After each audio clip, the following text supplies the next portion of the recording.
What I make you? Good? You're not good. You just know how to hide.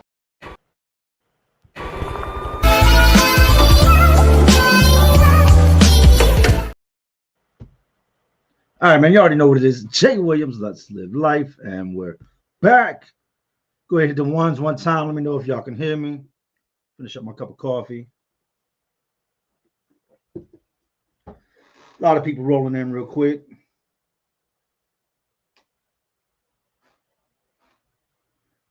Okay, I see the ones. First and foremost, happy Thanksgiving, everybody, man. Happy holidays. Everybody asked, how was my Thanksgiving? It was good. I was at home. Talked to a couple different dudes I know that were locked up. And they were, of course, going through what I figured they'd be going through, the emotions that come with those times and those hard times and that type of environment. But happy Thanksgiving, man. Mine was good. Spending with the kids. And I want to first things first, I've been looking over some of the comments in the beginning of the video or whatever before it started. Somebody said, what is my day-to-day life? What's my day-to-day life? I get up usually, I don't know, 6:30. By then, my wife's up. She's getting dressed. She's in the bathroom.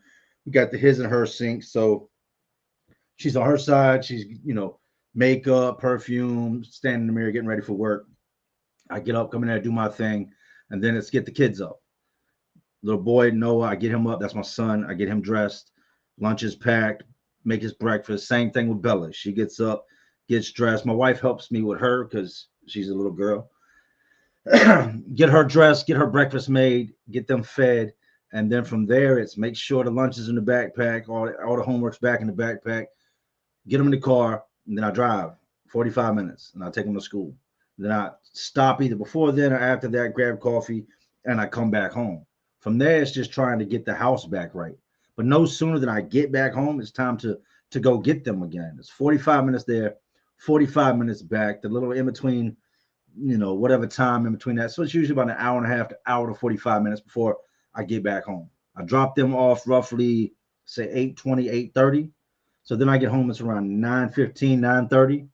And then I'm back out the door around 2 o'clock, 2:15. I'm headed back to get them. And then it's me and them, homework, playing basketball games, all that stuff. We were real sick, man. Everybody got sick. Like, we got sick, and then we got a stomach virus right behind it. So it was like back to back. Then on top of that, this whole week, my kids are out of school. They were out of school last week sick, and they only had half a week due to the holidays. And now they're out this week because of the holidays. So it's been a lot, man. It's been a lot. I've been working on trying to get the studio set back up. So much stuff went wrong while I was gone. I didn't understand, like, just how many things could break down and how much stuff I was responsible for doing. So I'm slowly, like, trying to get all that back up to par. But hey, we're good, man. We're good. I can't complain, man. I'm super blessed to be here. Super blessed. I've never been a complainer. I've never been a dude that's not humble and it's not appreciative and that doesn't recognize all my blessings. But I will say that I'm super happy to be here, man. Happy to see y'all here too. Bob said, only been seeing lives, not much on video content. Yeah, it's hard. It's hard to make videos when you have and Bella's birthday was the other day, when you got a 6-year-old and a 7-year-old running around.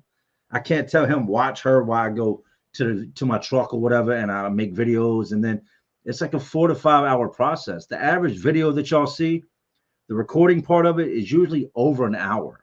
And then I go back and edit out just the stuff that doesn't need to be in there and try to get it to a reasonable, watchable time. So everything from beginning to end, depending on the video, minimum 4 hours, max 6.5 hours. You can't leave 2 children alone for that amount of time. So the good thing is, and then when my wife gets off, she wants time with me. She ain't trying to hear that I'm going to do this and do that. She respects the hustle. She knows what my job is. But we got a marriage as well.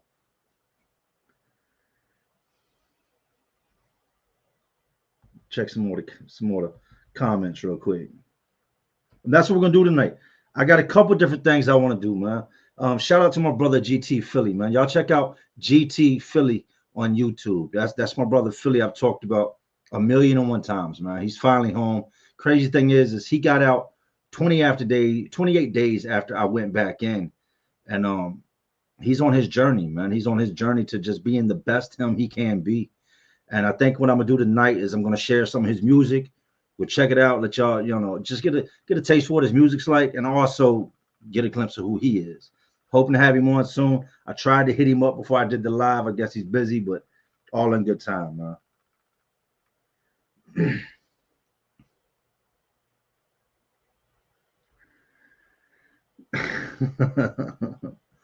Some of these comments are crazy, man.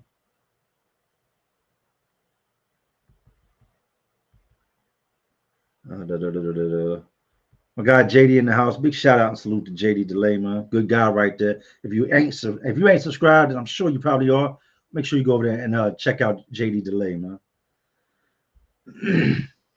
Somebody asked what was going on with the construction business. I'm not doing the construction. I'm not.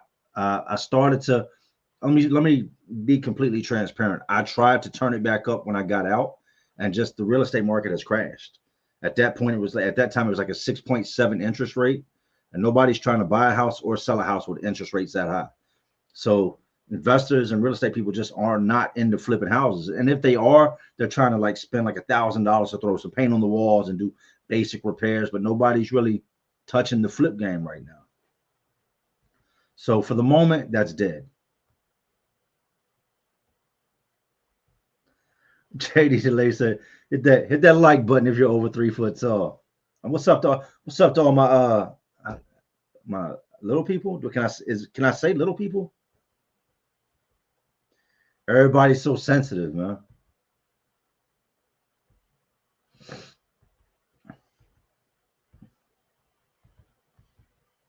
Krista J said family first. Absolutely. Absolutely. Tommy Thunder in the house, Thunder Gang. I'm just looking at this point, man. I'm just looking for comments, man.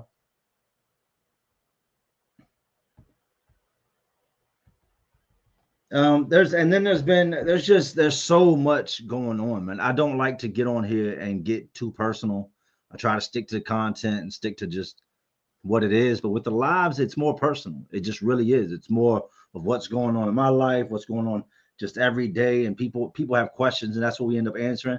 But to be like completely transparent, when I got sent away, 3 days before I got sent away, it's just hit the fan. Like, I went to court that Monday morning, and that Friday, I walked up to the mailbox like I do every day. I check the mail, and I've got a letter from my bank.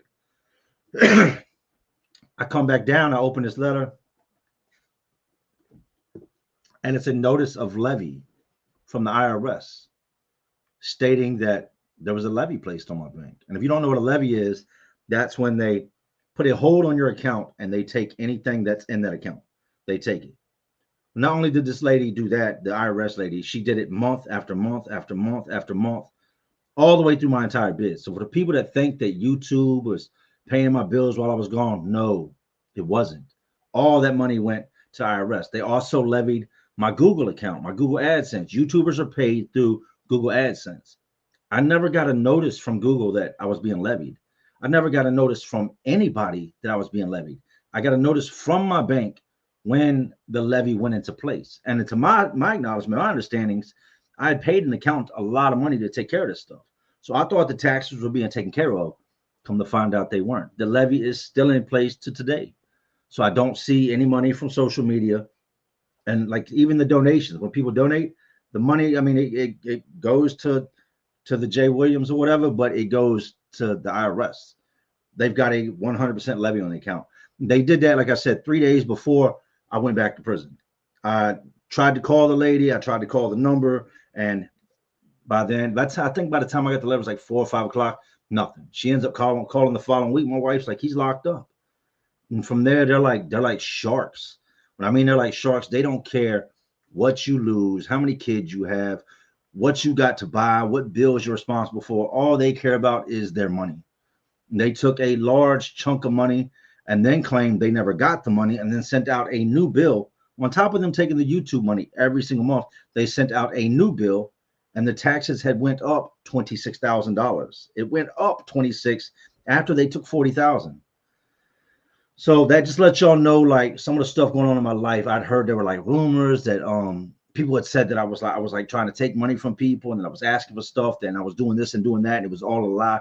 No, I've got dudes that are on YouTube that are validated in telling the truth and that seek the truth, that help me in my battle with the IRS, in my battle of reaching out to Google and trying to say, because the lady at the IRS says, hey, I've lifted the levy. So we reach out, and Google's not, you're never going to talk to a person. You get like these automated emails. We're looking into it. Thank you for reaching out to us. And they lifted it for 1 month. And no sooner they lifted it, boom, they threw the levy back on. So here we are going into the holiday seasons, and my accounts are completely levied. And before anybody gets any bright ideas, I'm not getting on here and I'm not asking nobody for anything. Not at all.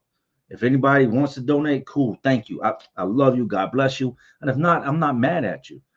The PayPal's attached. If that's what you want to do, that's what you want to do. But I'm not asking for it. Either way, no matter what happens, I'll find a way. I always have, and I always will. So we got that out the way. Now I can get into some of the comments.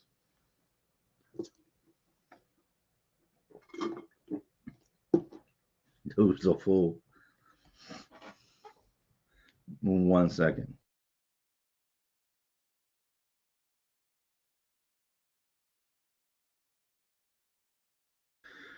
G. Burr said, glad you're back, Jay. Time to make some moves. Just know it's about the set. It's not about the setback. It's about the get back. Welcome home. Thank you and big salute, bro. Like I said, I've always been best with my back against the wall. All I really know is get it out the mud, man. Get it from the rough. Like I don't think people really take the time to stop and look at the whole situation. It wasn't given. None of it was given. I reached out to other creators when I first started YouTube, and bigger prison creators, content creators, and they interviewed me, do this and do that, and I got no feedback, nothing. It was crickets. Nobody responded to my emails. Nobody responded to my comments, and I'm not mad about that because I always figured if I was going to do it, I'd have to do it on my own. But the irony and the beauty in the situation is, once my channel took off and I started doing numbers, those same guys I had reached out to were now reaching out. You know what I mean? And it wasn't me being vindictive or I'm not, holding a grudge. But at that point, I didn't need it. I'm like, you know what? I got this far by myself, and that's what I'm going to keep on doing.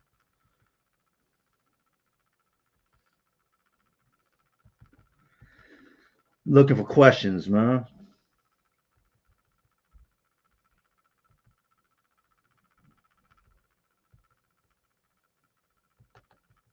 I'm just reading. If y'all want to know what I'm doing, I'm scrolling, man. I'm on the mouse scrolling. Somebody said, what do you say? Let me get back to this.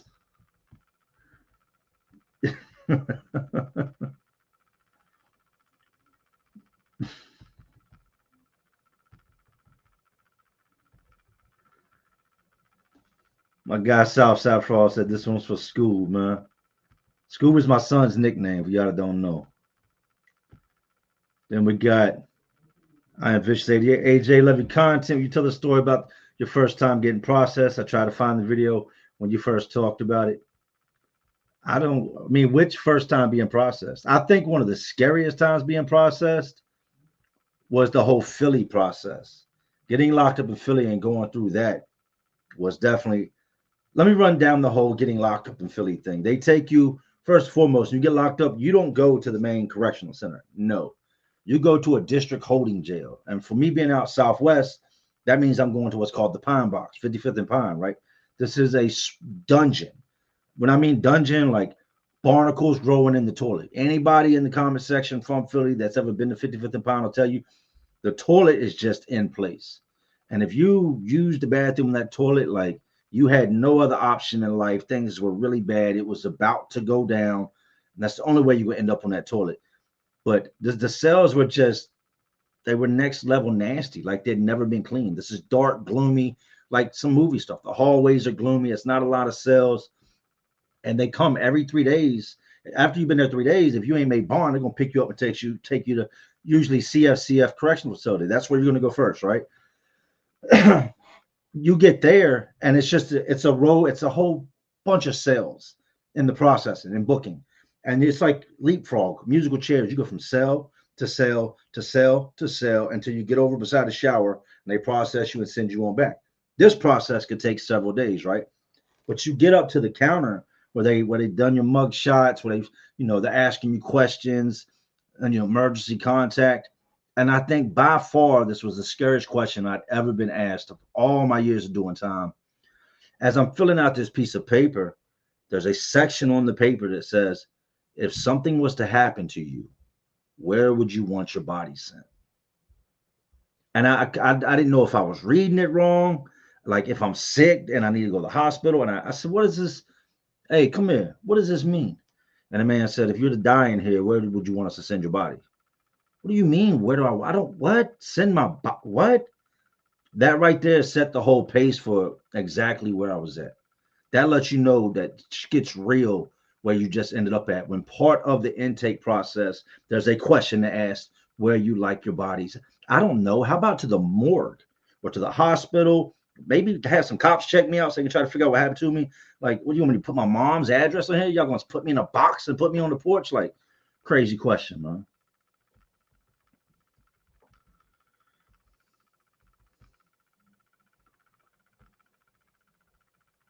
Sung 804, man, said Rich from VA in the building, San Susie, stand up. Man, I lived out San Susie for many years, man. Many, many years. A lot of good memories out there. Let me grab something real quick.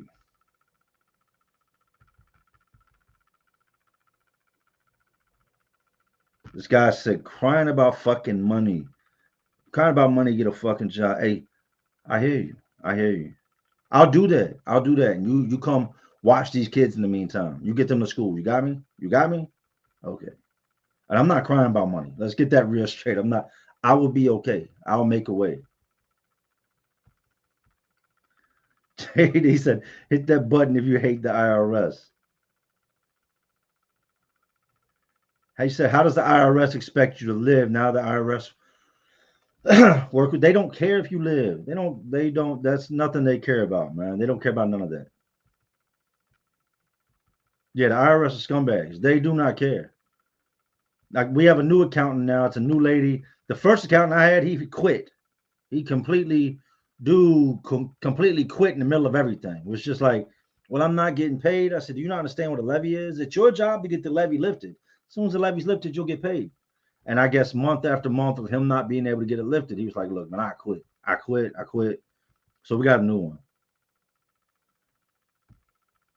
Sung 804, man, say, Jay, you stayed in Amp Hill for a minute.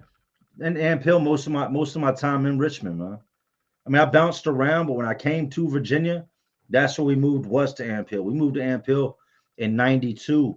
And so my teenage years, all the people I ran with were from Amp Hill. Either Amp Hill, George Wythe, Meadowbrook, just the general area. But yeah, if it's anybody from Amp Hill, I know anybody. Somebody said, did you end up in any fights the last time you went in? Yeah, absolutely. But it wasn't one of those things where like I was in there looking for fights. I was for real just trying to lay low and just get back to the family, man. Not be catching all types of dumbass charges. There was a couple issues in the jail, and then there was one issue when I first made it back to DOC. And to be honest, I didn't want to fight with the dude, the Aryan dude. I wasn't looking for no fights, but just the way he walked up on me, his whole demeanor.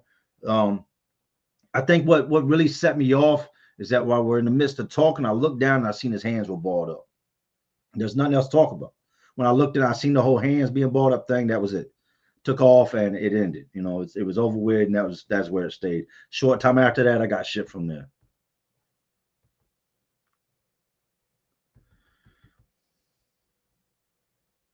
Ronan 456 said, how's life since you've been home? Life's good, man.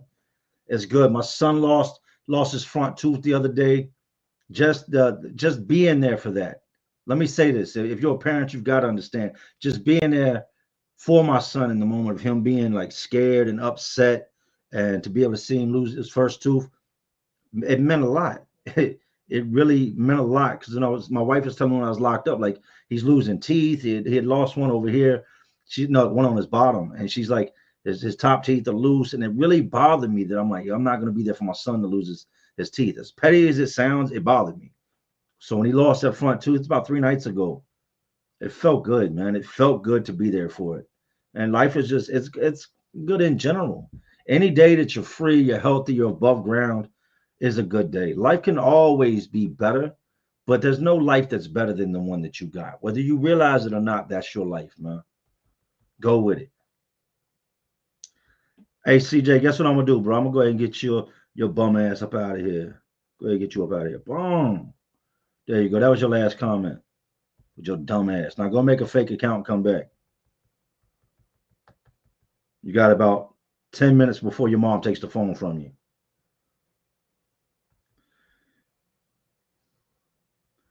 Said need to sue that accountant for not paying those taxes. Let me tell you what's crazy, right? My last payment, and this shit's documented. The last time I sent that man money, his name's Neil Steinberg. I'm not gonna name states or nothing because he's one of them dudes that would probably try to sue. But the last time I sent that man money, like sending money to do his job, it was $27,000. I got levied, and my wife reached out to them. It's like, yo, they're coming down on Jay. They've levied his YouTube, his bank accounts, his merchandise. They've levied everything. What are we gonna do about this? Oh, I'm working on it now. We weren't even talking to him at this point. He's got some woman communicating with my wife. I'm locked up. I can't talk to him. I would call him on three-way, and my wife would, merge our calls. Now it's some lady. We can't even get this dude on the line no more. So I tell my wife, I said, look, just get the money back. Tell them to, cut the check, give it back since they didn't do their job, and we'll go ahead and go with somebody else. In the contract, it says they're not going to be refunding no money. You don't ever expect to have your money refunded from an accountant or a tax team, so you're going to sign it. They said, look, the best we can do is we'll shoot you back $2,000, and the rest of it's just dead. And if you don't want to do that, end the discussion. So once everything is said and done, like right now, all the taxes are up to par. Everything was filed on the 25th, but there's still a process. We had to go back in and amend the taxes, add all these different deductions, all the years of just everything that goes into what it is that I do. All the money doesn't go to me. People seem to think that, like, as a business owner, if your business does say $250,000, $500,000 a year, that you just get all that money. No, that's not how it works. Money goes everywhere, and by the time it's finished being dispersed, you're getting paid like the next man. Yes, you make more than the next man, but all that money doesn't go to you. So when you see a company that makes this amount of money, please don't think the owner gets all that money. And the IRS will tax you as if you do.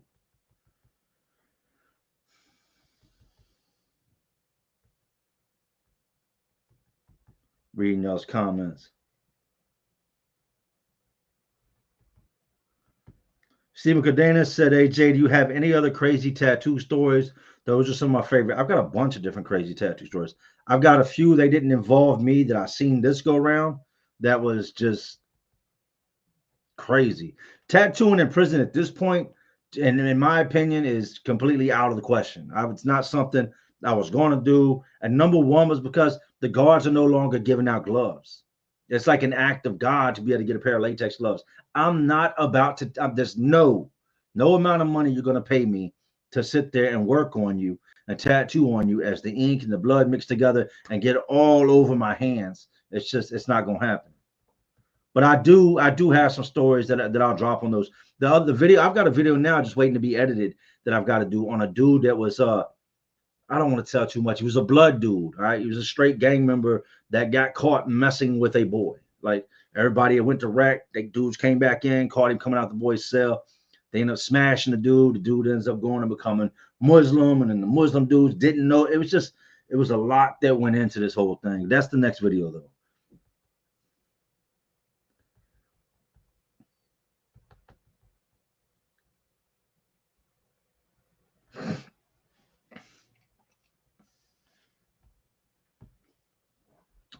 Matt, I seen your comments earlier, and I can respect your questions, man. Question: you made dozens of videos about people doing dumb stuff. Facts. You set up a whole business and was killing it. Then you made a crazy decision.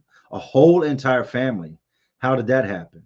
I've never claimed to be the smartest. Like I've told you before, if you watch my videos, you've heard me say this time and time again. I can give the best advice in the world, advice that I know to be great advice, advice that has changed thousands upon thousands of lives. I read the comments, I've read the emails, the people that have reached out to me. I know that the advice I give works, I know it helps, and I know it changes lives. I don't always take my own advice. I do now. One of those things where you practice what you preach, I do now, but it's a little too late for that, right? All I can do now is work towards the future, man. I can't undo anything that I've done in life. There is no reset. There is no redos. There is no, I'm sorry, let's go back and do this again. That's not how life works. At the end of the day, I'm human, man. At the end of the day, I'm just a man. No, I didn't hurt anybody. Nobody got hurt. The stupidest decision I made was to take off from the police. Because that's what I ended up getting sent away for. Everything else gets dropped, everything else gets thrown out, bunch of bullshit. The police chase was what sent me. So had I just pulled my dumb ass over and not acted out of emotion and being all irate and took off like I did, I never would have went anywhere. But please just understand, man. I do apologize to anybody I let down, and I do mean that sincerely. I've said this a bunch of times, and I'll say it again. I'm sorry. You know, I have to say that I'm sorry. But please don't ever think that I think I'm anything but human. I'm just a man. My actions didn't mean I didn't love my family. My actions didn't mean I didn't love my life. It meant that I did something really, really stupid. And I paid the price for it. And I'm still paying the price for it. I have probation. I have drug monitoring, alcohol monitoring, all those different things that come along with it. On top of all the different stuff I lost in the process of it. So, there's no excuse I can give, man. To sit here and try to give like a reason for it, stupidity. Matt, that's what it boils down. Stupidity. But I appreciate the question, man.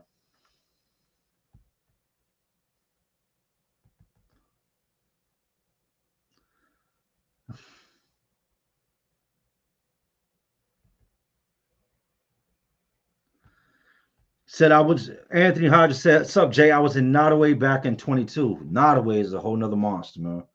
Off the chain, no doubt. Where did you go after receiving this time around? Went to a place called State Farm. You know what Powhatan is? All that is State Farm. Powhatan, Deep Meadows, that's all State Farm Correctional. Why they call it a farm, I don't know because I didn't see anything farm related. I know that, like, for y'all that don't know, most prisons are placed out in the middle of nowhere. They put them way out so that number one, society don't see you. Number two, if you escape, you got a long ways to go before you get to any type of civilization. And that's the same with these prisons. All the prisons I've ever been to, other than Indian Creek out in Chesapeake, which was right next to a main road and subdivision, all these prisons are placed out just in the middle of nowhere. And I knew there was like animals around. You could hear cows off in the distance, like mooing in the morning. You'd hear a whole bunch of them, but you couldn't see them.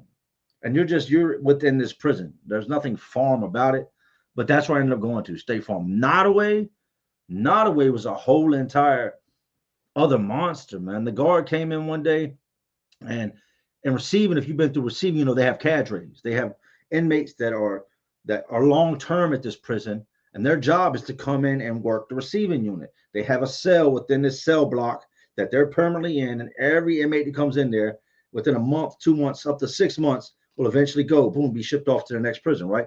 This guy stays in there. He mops the floors, he passes out trays.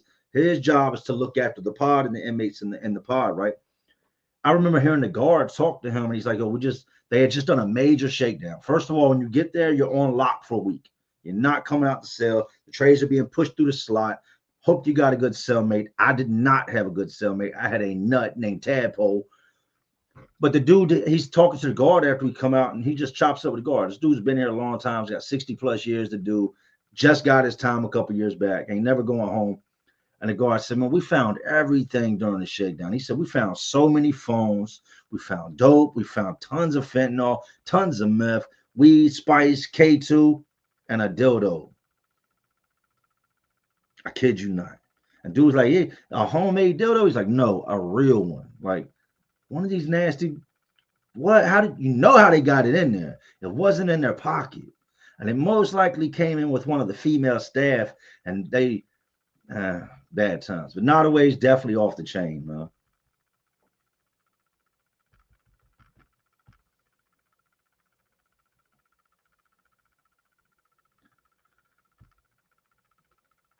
Tizzle Quillant, I don't know how to say your name. Yo, Jay, what's your perspective on these modern? I hate them.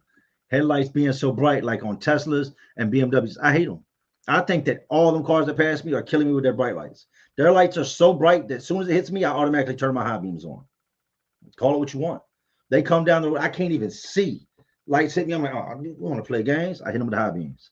I think it's good if you're driving the car. It's bad if you're driving against the car. Somebody said, "Do I ever watch Tim Snow?" Tim Snow's my guy. I've talked to Tim Snow a bunch of times, man. Tim Snow's good people, man. Shout out to Tim Snow and Texas Prison Stories, man.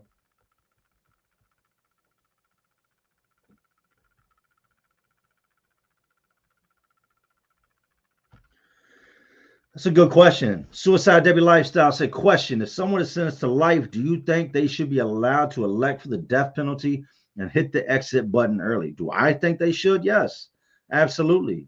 I think it would save the taxpayers tons of money. And I think there's actually a lot of guys that would sign up for it, but they're not going to do that. And you know why? Because that's not where the money's at. That's not where the money's at. The money is in keeping your ass locked up for the rest of your life. What y'all don't know is they think people seem to think that like DOC and the inmates are a burden on society and we're taking no. They're giving all this money for these big contracts and they're paid for every single inmate that's in there. And it's like pennies on the dollar to keep a man locked up. Well, they do this year after year, thousands upon thousands of men statewide. And when you look at it, it's a conglomerate like no other. DOC, private prisons, jails, they are one of the biggest money making machines there is in this country. Why do you think we have people locked up the way we do?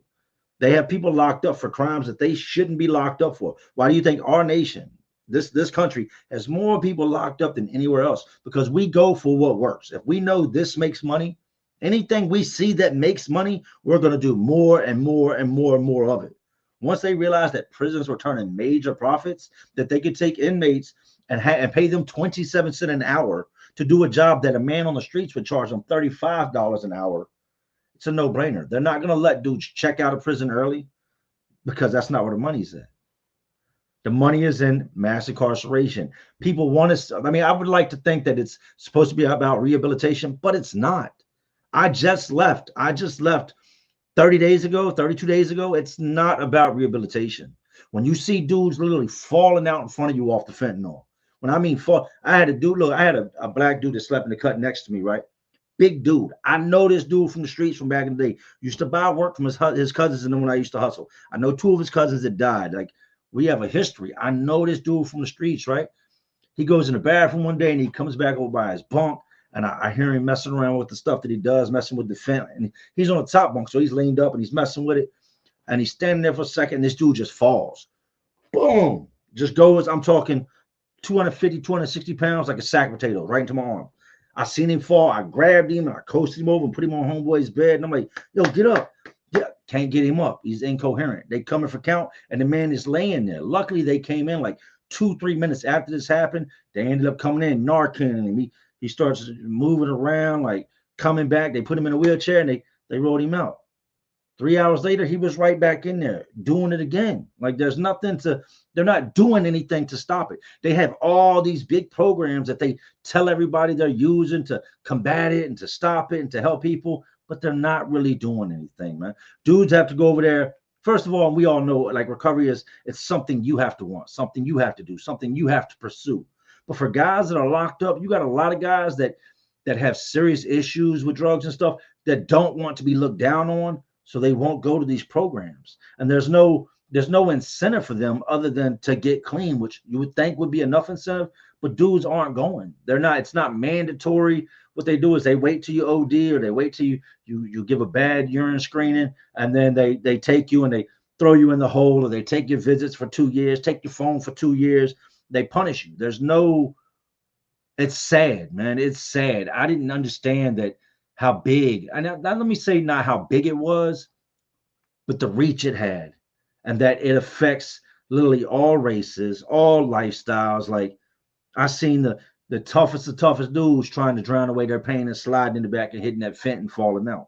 I seen dudes that had hustled their whole lives that swore to God they never messed with none of that till they got to prison, slide off in the back and doing it. Then I seen white dudes that had money. It was just It was crazy. And I really wasn't, between that and the K2, I wasn't ready. I was not ready. I'm still stuck in the mindset of what things were when I left. When I left DOC, it was a whole different ball game. Now it's all synthetic. Everything these dudes are messing with, for the most part, is synthetic.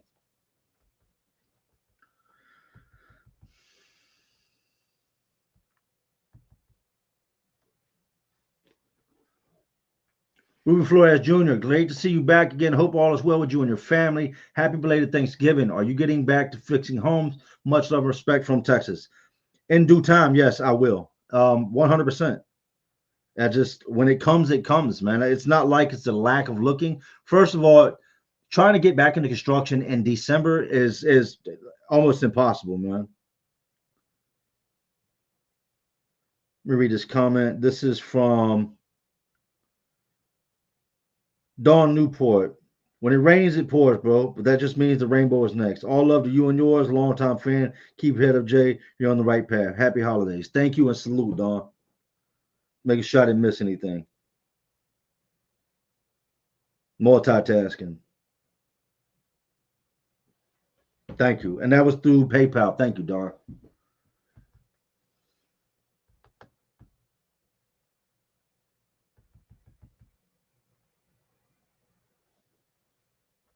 No, Northwest, you said that guy got timed out saying he was begging. No, he got blocked. No, I don't do that timeout stuff. I don't want my mods blocking people. But if you come over here to talk shit, you're going to get blocked. And if you make another account, I'm going to block you again. And I'm going to have you back up all your storage on your phone because you want to be an asshole. Like, I ain't got the time for it, man. My guy, Michael King, man. Much love and big shout out to Michael King. Oh, my God, I got a live. Oh, this is Michelle King. Sorry, I said your name. Oh, my God, I got a live. What's good, Jay? Just letting you know, Richmond Kelly in the house. Love the fucking haters. Love you, fuck the haters, Cali girl. Hey, salute, man. Thank you. But shout out to Michael King also if he's in here. K Tana, people got a lot to say. Do you? Nah. I want y'all to understand this, right? I'm not an internet tough guy. Not at all. Not gonna get on here and say I'm any of that. I'm also not an idiot. I would never get on here and incriminate myself. Like, if we got a problem, there's a reason I got one of these. And if you know me and you've been on the internet talking, you got the number to this. So if you go to the internet and you're talking about me, it's a no-brainer why you're doing it on the internet and why you're not doing it through this. You know why? Because there's a screen in front of me and it's not a human being. There's no repercussions. But I'm not sassy like that. You know, I'm not the sassy type that beefs over the World Wide Web. You know, I'm not an IP gangster, man. I'm not. Like, I'm a dad, man. Let's do it like that. But I'm not gonna go back and forth with these dudes on the internet. I'm not. You're not gonna get me out of pocket like that. Like I said, if you really felt some type of way and you really were standing on business, like you say in your videos, you know how to get at me. This ain't the way to do it. And that's not aimed at anybody. That's aimed at everybody that ever had something bad to say about me. I mean, here's what I like about this, right? Dudes, this is when you know people are full of shit and they're trying to cover up their little scumbag tactics when they're like they say some foul shit and then they go and try to justify why they're saying it. Well, I'm only doing this because it is. So no, you're doing it because it does views, dummy. If you made a video on me and it only got you 2 views, you wouldn't make a second one. But they'll try to justify it so they don't look like the scumbag that they are, man. And big shout out and salute to UK Tainer. Hey, thank you, man. Do I got a lot to say? No, and I could literally have it to where these dudes on the internet are running from the internet screaming, deleting their accounts, not watching YouTube on a real account no more. You know how much stuff I've had sent to me on dudes that have talked about me? I've had dudes, family members reach out, ex-wives reach out. I've had all type of people reach out about these dudes that have something to say about me, from sending me charges, paperwork, telling me about people they snitched on, they did this, they did that. And have I ever brought any of it to the internet? No. And I'm going to be real in it. I want to see people eat, man. I want to see everybody eat. That's the God's honest truth. Because guess what? If everybody's eating, nobody's asking anybody else for anything. And the times when nobody was eating, they would all come to me. So I want to see everybody eat. I want to see Everybody get through whatever it is they're going through, whether it be, hard times, addiction, sickness, anything that's got a person down. I want to see them overcome or prevail.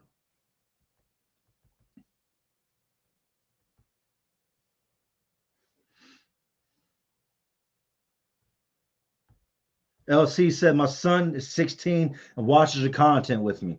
Shout out to you and him, man. On the last live, you acknowledged my comment, and to him, that made me like a superhero. Laugh out loud. Big love and respect, Jay. Well, you know what, man? If you're a good dad, you are a superhero. Let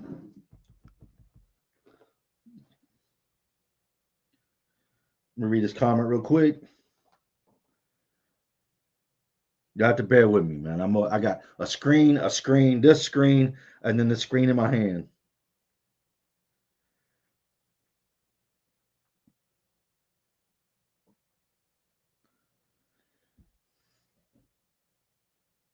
John Blanett said, salute, welcome home, Jay. Hey, thank you, John. Thank you.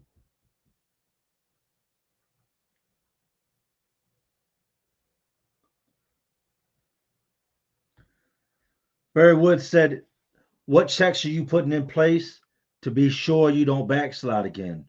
Who's going to check you? My circle. I'm surrounded. I cut all the negative out of my life this go round. They say when the grass gets cut, the snakes will show. When the grass is cut, the snakes will show.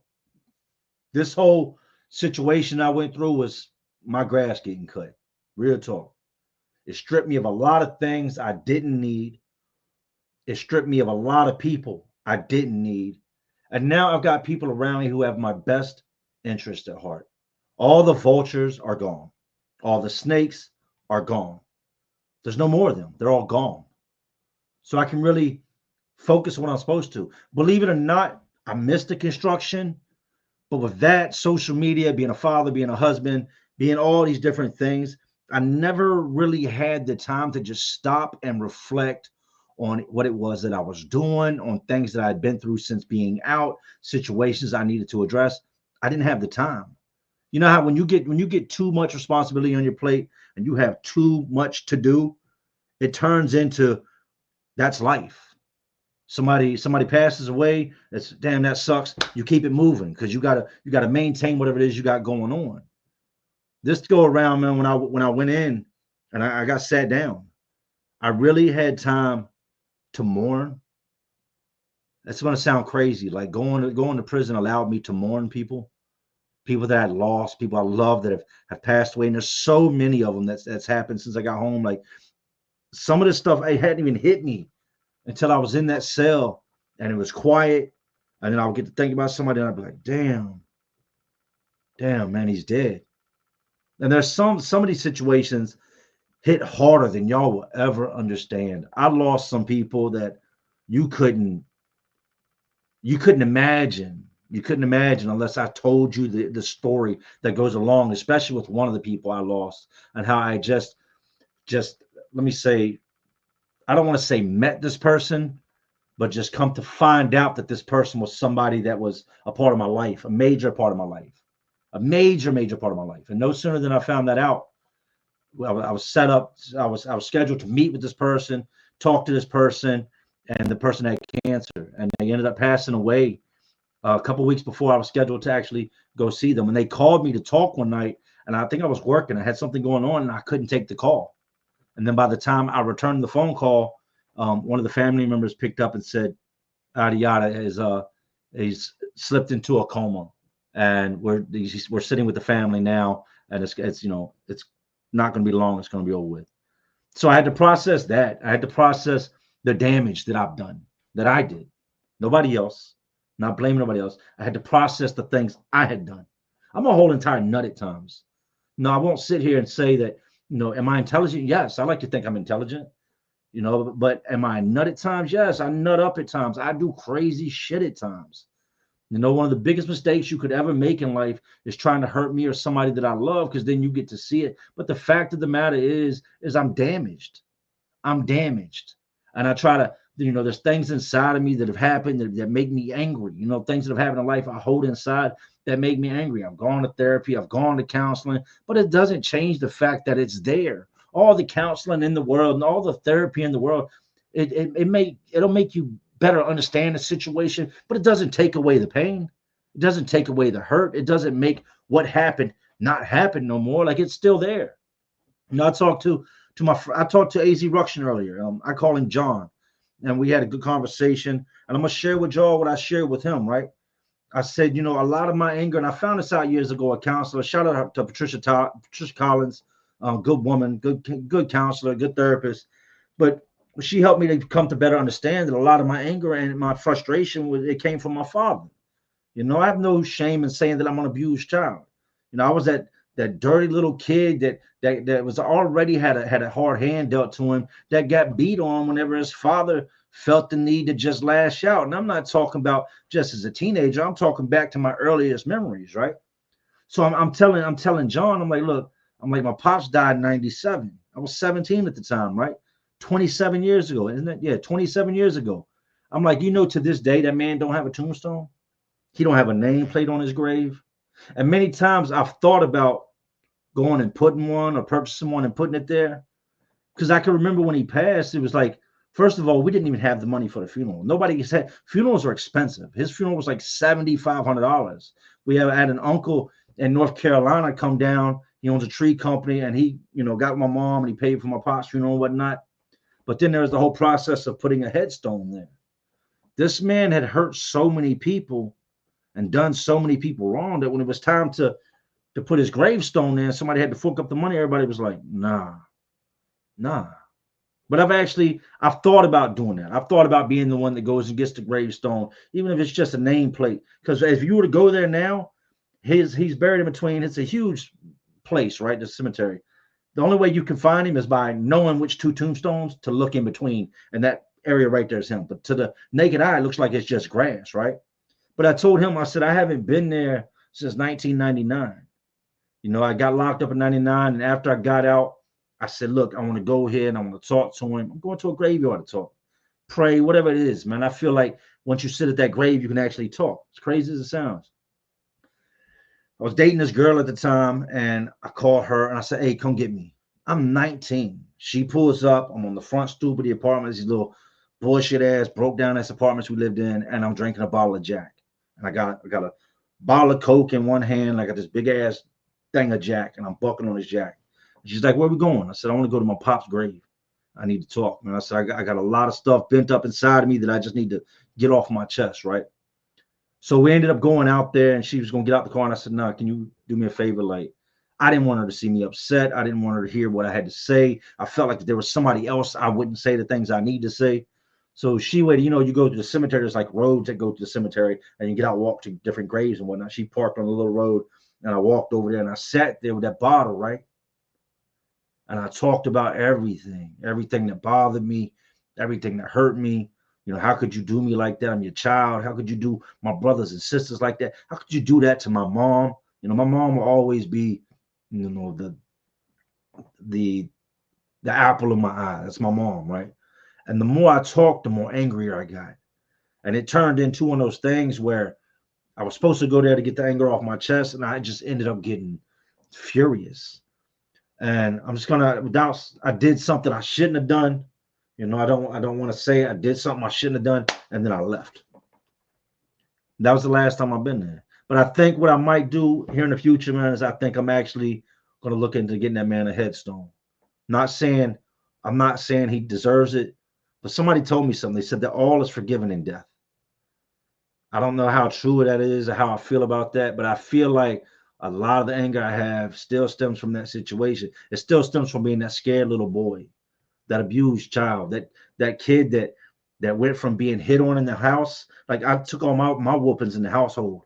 And then when I would get into it with somebody else, everything that I had pent up inside of me from what he had done, I would unleash on them. So then they would catch something that did not. I've bit other kids when I was a kid. I mean, I would do whatever it took. I'll reach down and grab. I'll slam your head. I'll hit you with something. Like I had this anger in me that came from him that I was given to the rest of the world. And here I am at 44 years old, As sad as it may sound, I'm still angry, man. I have a good life, good family, good people around me. I'm still angry. Some things are easier to say you got over than to actually get over. And I've gotten past the whole what happened and everything that went took place. I guess I'm mad that I didn't ever get any answers as to why the things took place, and I'm mad at the fact that I don't know. I felt, and some people probably ain't gonna like what I'm about to say, but I felt like I really needed to whoop that man. I felt like I need to put them dogs on him, man. For you putting your hands on my mother, my brothers, my sisters, and me, time and time again, knowing you're bigger than us, you're stronger than us, you're supposed to be the one that protects us, but you're the one that's hurting us. I really wanted to make him feel our pain. I know that was a lot, so I don't know how we got into all that. But back to your question, what checks am I putting in? Just being more alert, Barry, being more aware, and knowing. I can't. I think it was JD that said this, and it was the first time I had ever heard this. He said that when it comes to addiction, every time you start doing whatever it is that you were doing, you pick right up where you left off. I never. I'm smart. I know that, right? But every time I've ever quit drinking, and I can go for the longest time without drinking, the moment I pick it up, I pick right back up where I left off at. It's not 6 months of just having a beer here and there. If I was drinking every single day, and that being part of the reason I quit last time, then when I pick it back up, I might be all right the first day. I might be all right the second day. But within the first 30 days, I'm going to be right back at where I was when I quit last time. I recognize that now. I know that now. Coming out, I had the option of my doctors putting me back on my medication, putting me back on the stuff for my anxiety, back on the stuff for my PTSD, back on the stuff that's supposed to keep me from doing this and that. I denied it. When I went into the jail this time, the very first time when I made bail, I went in, I'd eaten a whole bunch of Xanax. I haven't tried to keep any of that from anybody. And I was using Suboxone.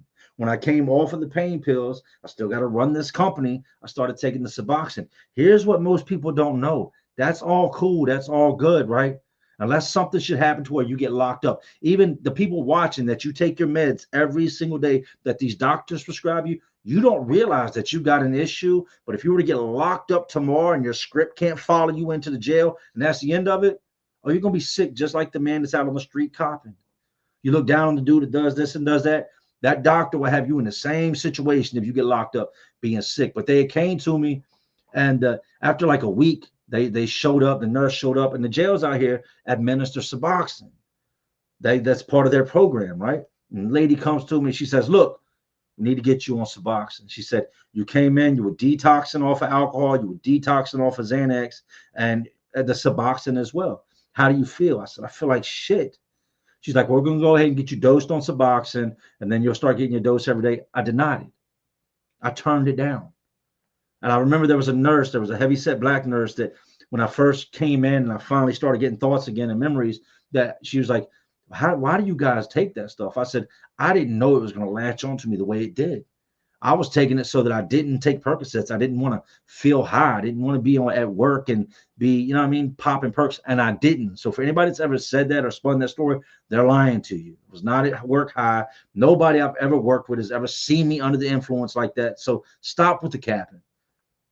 But they tried to give it to me, and I denied it. And the heavy-set black lady was like, "That's what I'm talking about." She's like, "We need more strong men, more strong women, more strong individuals to say no. No, this stops right now." And that is something I stand behind. When I told y'all, let today be the day that you say no more, I took my advice. And I said, today's the day where there's no more, man. I'm not doing this no more. This is done. And I went through the motions. I went through the sickness. I dealt with it. I fought.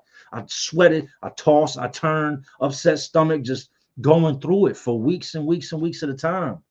And at any moment, I could have said, "Hey, tell that main nurse to come back. Tell her to come back. Hey, yeah, let me get it. Nah. I came out completely with nothing in me.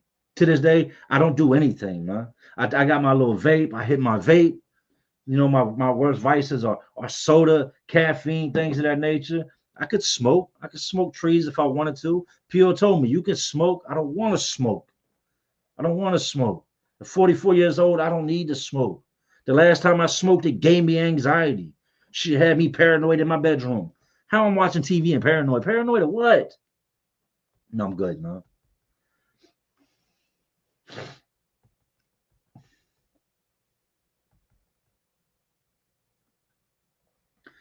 Terry Brown said, "You and Noah back into basketball?" Absolutely.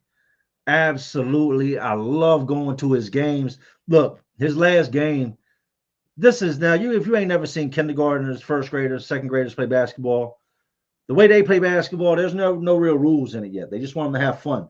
So it's like watching little kids play football or basketball. They're just running. They're running behind the goal. They're running upside the bleachers until somebody falls down. They're not going to blow the whistle. But they literally had, I think it was, and shout out to all the other little kids, man. It's awesome. I love watching the kids play. But I think he scored 8 out of the 11 points for his team, and the other team beat him by like 1 point. Like you can see that we really worked on everything to get him to be who he is at basketball. He loves it. Absolutely, we still play. This right here. What you think of the Tyson versus Paul fight? I was big mad. If you were like me, you were up at 8. That's when everything started. And you watched all the little beginning bouts. The best thing about that fight was the two females that fought. Much, hey, big respect to the ref, man. Big respect to the girl that got her eyebrow split. But to the ref, I want to say this: much love, man. Much respect for letting that fight go on. In today's world, everybody's so soft. Let's see a little bit of blood and the eyebrow split open. Stop the fight! Stop the fight! That girl's eyebrow was hanging. I looked at her and she said, "I want to fight," and they let her continue to fight. Tyson, I don't I don't want to be a bandwagon rider and say that the fight was rigged and that he took the fall, but I'm just not buying it. I'm not buying it. And that's where I stand with it. I watched the training sessions with Tyson. I watched that man hitting the heavy bag and the speed bag and his footwork and his handwork. And I'm like, yo, at that man's age, that man is a monster. He got in the ring and it wasn't the same person. You know what I mean? It went from like, I don't like from Mike Tyson to Mr. Rogers. It wasn't the same man. So you can't tell. And Paul wasn't hitting that man hard like that to have him all discombobulated. I seen Mike Tyson throw a punch straight in the air. I've never seen that man said, and threw a punch straight up in the air. And Jake Paul was 2 feet that way. Like, no, stop it. Stop it.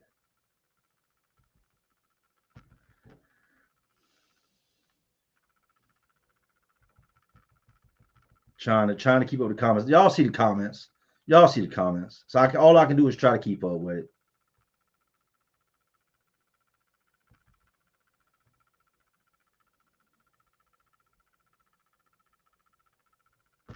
Let me read this real quick. So because I like to clear things up. Fela speaks, bro, the IRS works with you. It's something Jay's not telling us respectfully, and they send you several letters before they start garnishment or liens. Correct. I notified the guy, the accountant dude that was doing all my stuff, that my address had changed. You know what he told me? It's not important. That doesn't matter right now. Let me work on what I've gotten. All right, well, my address has changed. I got you. You're good. Don't worry about it. He never updated any of my stuff, any of my address. None of that stuff was ever updated. Didn't you hear us say the first time I found something out is when they sent the letter to the bank? Because of course I'm going to update all my bank information. I know they're not working with anything. These people aren't. I've got the letters. Like you can't call me a liar. I could call somebody right now, pull them on the screen. The person, a friend of mine that a lot of y'all know that was handling all this stuff. And I'm not talking about Woody. It's another dude I rock with. That's what he's known for doing, is getting the facts and digging deep and coming with the facts. I could bring him on. They're not working with me at the moment that everything is finally finalized. Like I told you on the 25th of this month, everything was finally filed. And then when a levy's in place, you don't get a percentage. If you've never been levied, then you don't really know what you're talking about. When it's a levy in place, they take 100% of your income. Now, when they send the letter to Google saying, hey, lift the levy, that's what they send, is a letter. It could take months before that happens. So no, I'm not keeping anything from you. And on top of that, I'm not asking anybody for anything. Let's make that very, very clear. Like I said, if people want to donate, cool. Thank you. I appreciate it. I love you. If you don't want to donate, cool. Thank you. I appreciate it. I love you. It's not what this is about. I've built a big following with this. A lot of people that I rock with. I care about y'all like y'all care about me. We vibe, we kick it. And that's what I'm here for. Look, great comment. You see the DC sniper. Yes, I watched that man when they executed him. They do all the executions here in Virginia at Greensville Correctional Center. I'm in 7 building. 7 building faces the building where they execute, which is 10 building. We're on the yard. I've never seen inmates act the way they did, what they did with John Malcolm Muhammad. When they brought this man in, they backed his white van up to death row. You only go there. You go from Sussex 1 usually, which is where you're stationed at long term. And then when they execute you, 72 hours before execution, they bring you to Greensville. Well, they back this van up, this white van. He gets out the van. He's got the shackles on, and they walk him inside the fence. We're all inside the fence. Anybody's ever been to Greensville knows this place I'm about to talk about. You got this section called Cracker Beach. Cracker Beach is like some old dusty ass, like sand and a worn out volleyball net that a lot of dudes just use to spar and punch underneath. But right at the end of that fence where Cracker Beach is where the back of death row is, which is where they bring the inmates in that are executed, and then they bring them out. Man, dude snapped off when they brought Muhammad out the back of that van. Hey, you gonna die today, homeboy. Hey, you a piece of... And the guards let him stand there for about 45 seconds. And he looked around at the clouds, nice sunny day, got a glimpse of everything. And they, all right, come on, grabbed him by his shirt and let him into death row. 3 days later, I'm watching out my window. I can see death row here, where everything's taking place. They got all kinds of little golf carts. They got the meat wagon waiting to pick him up. You got, and it was a big deal when this man was executed because of how many lives he was responsible for taking. More people than I'd ever seen. I watched a lot of, like, as much as you can see of an execution from the outside take place over the years. It was more than I'd ever seen as far as people going into death row and to the death chamber to watch. And then I'm looking out the window and I can see the lights in the parking lot where you got the "Thou shalt not kill" people and the protesters and the picketers out there, and you got the camera crews out there. You can see all that taking place off in the distance in the front of Greensville. And then you look over here to where death row is out the window, and it's just people piling in. They're bringing vans, 5, 6 people in a van, 3, 4 people on golf carts, and they're just lining these things up. And then after that, I'm watching the news on the TV, and they're talking about at such and such times, John Malcolm Muhammad was pronounced dead at Greensville Correctional Center from blah, blah, blah. All that dies down. I start watching people out the window get on their golf carts, get back in the vehicles, and drive back to the front of the prison. Then I watch that big-ass black Jeepers Creepers truck look up the Greensville Correctional Center wagon that hauls people away, or the vehicle that they take dead inmates away in after death row. This thing is like an old black ambulance, like a hearse, like big diesel vehicle, all big black tires, just all blacked out, loud, obnoxious. It looks like death on wheels. They back that thing up, and I watch out the window as they roll the body out all bagged up and into the back of it, and it drove off, man.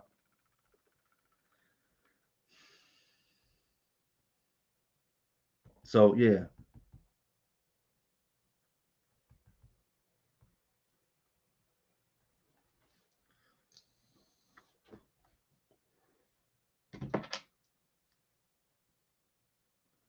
Checking comments real quick.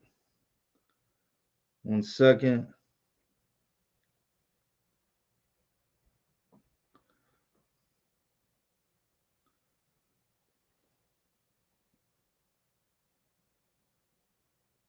Ronald Loster, man. Thank you, man. Big salute and thank you. Damn. Thank you, man. Timothy Russell says, Jay, can you do a live on true crime? Also, look up Anthony Q, the singer. The song Fake Shit. Will do, man. Appreciate you. Thank you. I'm trying to figure out how to get into the true crime and do something that's not already being done. It's one of the biggest things. It's like I'm constantly trying to figure out how to reinvent the wheel. When I want to do something, I'm going to do it, but I want to do it different than what's already being. It's so saturated, but at the same time, I love it. I'm one of those dudes. I watch Forensics File, First 48, after the First 48. I watch a lot of documentaries. I've read a lot of books, like true life books. I'm constantly looking into stuff that's going on in the world as far as true crime goes. I just have to figure out how I'm going to put my spin on it. What am I going to do that separates me from everybody else? That's the question with anything you do in life that you're looking to turn into something. You've got to do something that sets you apart from everybody else. And as soon as I can figure out, as soon as that light bulb clicks on in my head and tells me what it is, we're going full force with it.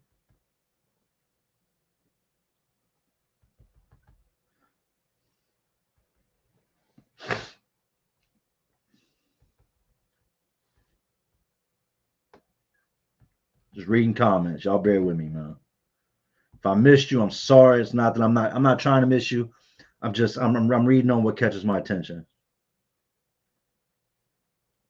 Glock Boy say, hey Jay, was it hard quitting cigarettes or do you still smoke cigs? Nah, I'm not smoking no cigarettes. Let me tell you, I used to smoke, right?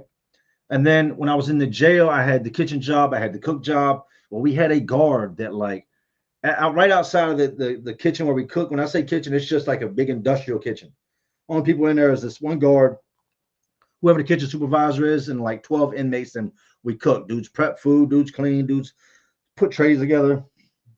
We had a guard that every 30 minutes, you go out the kitchen door, and there's a big roll-up door where like produce trucks back up to, and different trucks that bring in stuff back up to. This guard would go out that door and he would smoke. And if you're a smoker, you don't realize how nasty it smells because you smoke. Well, I remember the first time, it had been probably about a month now. I've been locked up now. I hadn't smelled no smoke, and this guy came in and smelling it on him, like smelling that, it smelled like the man had a pocket full of half-smoked cigarettes. And I told myself right then and there, I was like, yo, I'm done with that. I'm done. Like, I can't, man, I hope my clothes don't smell like that. So I talked to my little boy on the phone, and I said, look, I'm not going to smoke no more. He said, you're not, I said, I'm not going to smoke cigarettes no more. Like, that's dead. He said, you promise? I said, yeah, I promise. No more cigarettes. I said, I'm probably going to vape. And I know that's not good either. Before somebody says, it's doing this, I know. Pick your poison, man. Pick your poison. But nah, was it hard?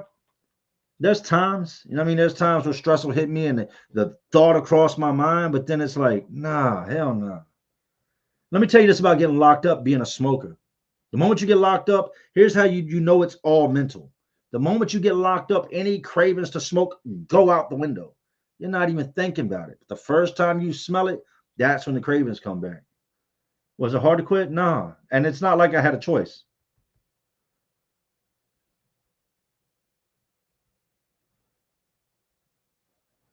And y'all make sure, look, while you're in here real quick, go up top, man, and hit the like button. You can find it. It's usually, I think it's up top on the right. It's somewhere there. Hit that like button. It's free. It costs you nothing, and it takes the channel a long way. That's how they find me.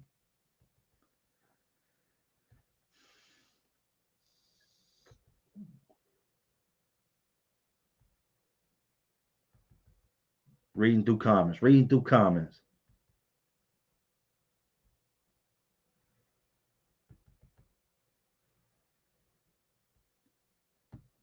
Let me answer this question.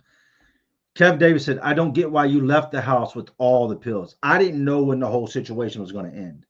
I wasn't in my right mind either at the moment, but I took a 30-day supply. There's a reason I had 30, not 21, not 27. If I didn't like what I heard from my lawyer, I was just going to lay low until the time came that I turned myself in. But push comes to shove, the most I'm going to need is a month's supply. What you don't want to do is in a crazy mind state, rush out the house, go do some irrational shit, and then not grab your medication. Because tomorrow's going to come and you've got the issues of everything that happened yesterday, and now you've not got your medication.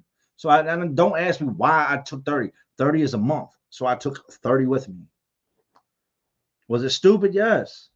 But what 15, 10, 30, I shouldn't have had anything on me. I shouldn't have been in a situation to begin with.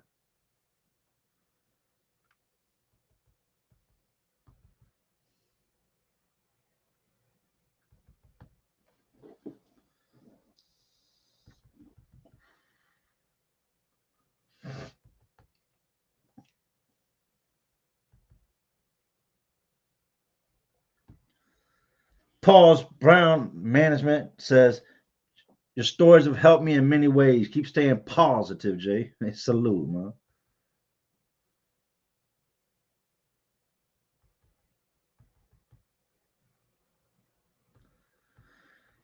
Audrey Lamping said, Jay, I work with kids in foster care in Philly. Salute to you, man. Beautiful. So many of these kids are so lost in the streets. Have you ever thought about trying to speak to these kids somehow and tell them your story? Yes. That's what I want to do moving forward. I'd love to be able to talk to the kids, to the teens. I just know that it'll happen when it's supposed to. Shout out to my homeboy Woody. That's what Woody does. For y'all that don't know, Woody doesn't talk a lot about it. I don't want to give too much of that man's information, but I'm going to give him his flowers while I can. That's what he does for a living. He deals with children, with teenagers, with at troubled, at risk youth, man. Absolutely. I was one of those kids, not the foster care aspect of it, but I was one of those kids that was lost in the streets. No matter what my mom did, the first chance I got, I was sneaking out the window. Nobody was looking. Boom, I was shooting out the door. I was skipping school. And Philly's one of those places, those are mean streets right there. Philly has some mean streets. And it's not like a lot of states. Like with Philly, if you live in Philly, you're in the streets. It's not a whole lot of neighborhoods where it's not the streets, especially for kids that are getting into trouble, man. But shout out to you. Yeah, and I absolutely want to share my story. I have. People don't know. I've gone back into different places. I've talked to different kids, to different adults, and I've been in the different jails, different institutions, and I've spoken to people, and it was something I really, really loved. But the construction, I don't want to keep tagging it, but it was one of those things that it started to really become a thorn in my side. Had I have let the construction go when I first started YouTubing, like a lot of YouTubers, and no shots fired, just stating the facts, they didn't have the same responsibilities that I had. They were able to YouTube and do this and do that and just attack their career and just go full force with it. I still had to get up every single morning and go to work. I was still responsible for a whole gang of guys and their livelihoods and making sure their bills were paid and that they had work and that the stuff steadily was rolling. So YouTube was kind of, it was competing with the construction. So a lot of the opportunities I had passed me by. But I'm still here, which means tomorrow's another day to do it again, man. More comments. We're gonna rock out for a while tonight, man. We're gonna rock out for a while tonight.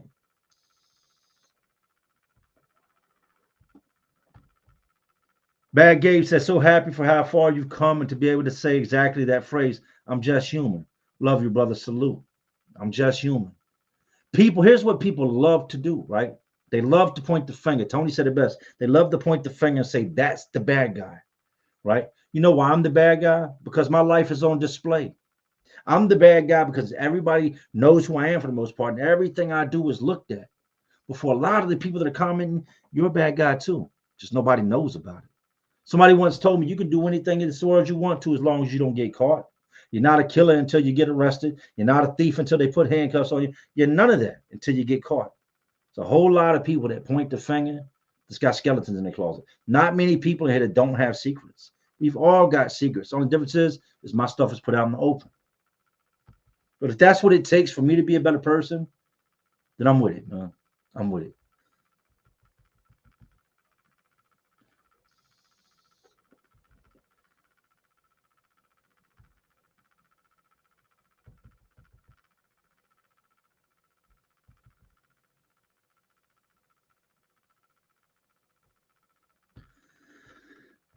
Sid girl in Oklahoma, a hustler is never going to stop hustling and will always make sure family is taken care of. My husband hustled back in the day, and now he's one hell of a salesman. He leads his store in sales. True indeed. True indeed. And never think that I don't have a backup plan, because I do. I told my wife the other day, I've now got my glasses so I can see. The only reason I'm not wearing them right now is because I literally have 3 screens in front of me so I can see the words big. But I told my wife the other day, I said, it's time to get back to the basics. And she said, what do you mean? I said, it's time to get back to the basics. What do you mean? I said, you know what I did in the beginning to get us above, to start this construction company, to get us out the trenches, to get us out the mud, to really establish our life? And she looked at me. I said, tattooing. I'm going to get back into the tattooing. Yes, 100%. I'm going to get back in the drawing, back in the tattooing. And that's going to allow me to be that full-time father, to be that content creator, and then on the side to make that money tattooing. There's a million and one ways to make money, man. You just have to open your head up. We're all good at something. We just don't know how to utilize that. I was telling somebody earlier, I said, I want to do this thing. He said, well, you should do a raffle. You should do a raffle. I said, I'm going to do a tattoo giveaway with the YouTube thing. He's like, you should do a raffle. I said, man, I don't want to make everything about money. No, I don't. I'll make money from tattooing. So I'm going to figure out exactly what it is I do. But yeah, I'm 100% going back into the tattooing. I loved it. I really did. It's something I'm really, really good at. And I'm also going to do videos where we do these live streams like this, and I sit and tattoo 2 different angles of the camera, let y'all see what we're talking about, and let you see what I'm working on. I think that's going to be dope.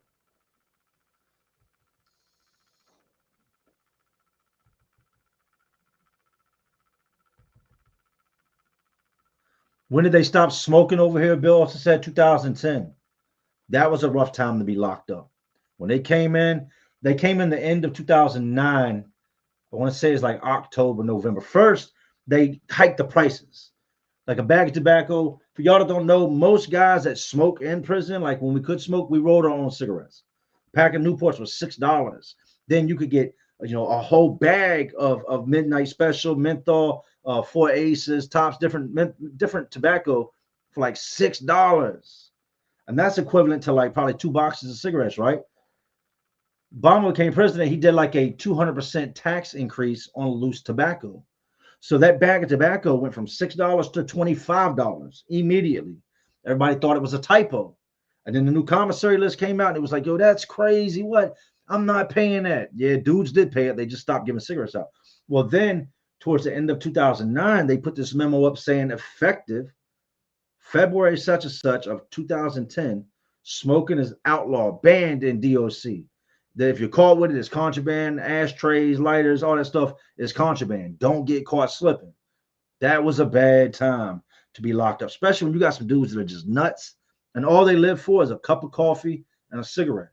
They're never going home and you just took one of those things from them. It was so bad. The robberies went through the roof. Old people were getting attacked left and right. It was just a bad time to be locked up, man.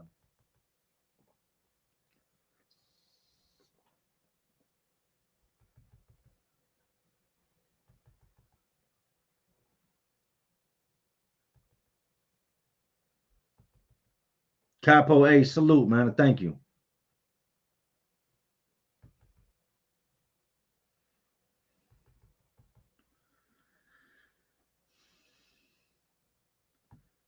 Jay, did you hear about the inmates self-emulating at Red Onion? Yes. Red Onion there's a documentary on Red Onion. I know a lot of guys that have done time there. I've got people real close to me that have done time at Red Onion. Red Onion is just, it's first of all, it's run by a bunch of just hicks. And if you're a hick, whatever, it's not aimed at you, but it's run by a bunch of just racist ass hicks that still call people derogatory terms, that hate people for their skin colors. And you know who they hate more than black people? White people that like black people or white people that appear to act black.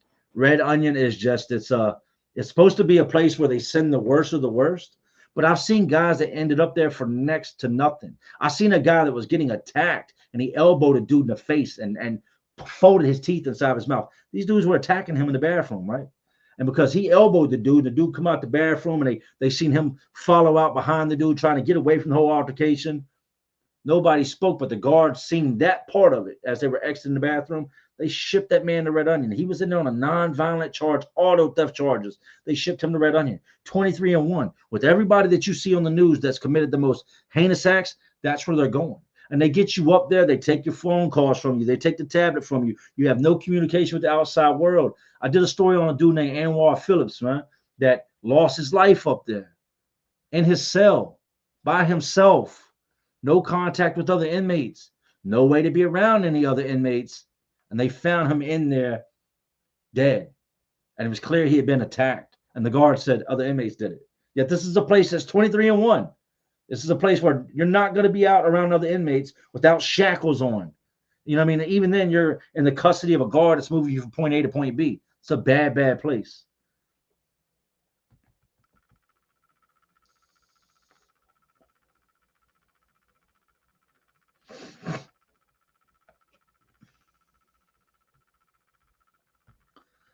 No face. Been following you for a few years, Brother Jay. Do you have a good first step to de-alcohol myself? I'm not mean, violent, just a happy alcoholic that gets the shakes when I don't have it. First of all, start downsizing. Start cutting back. You can't.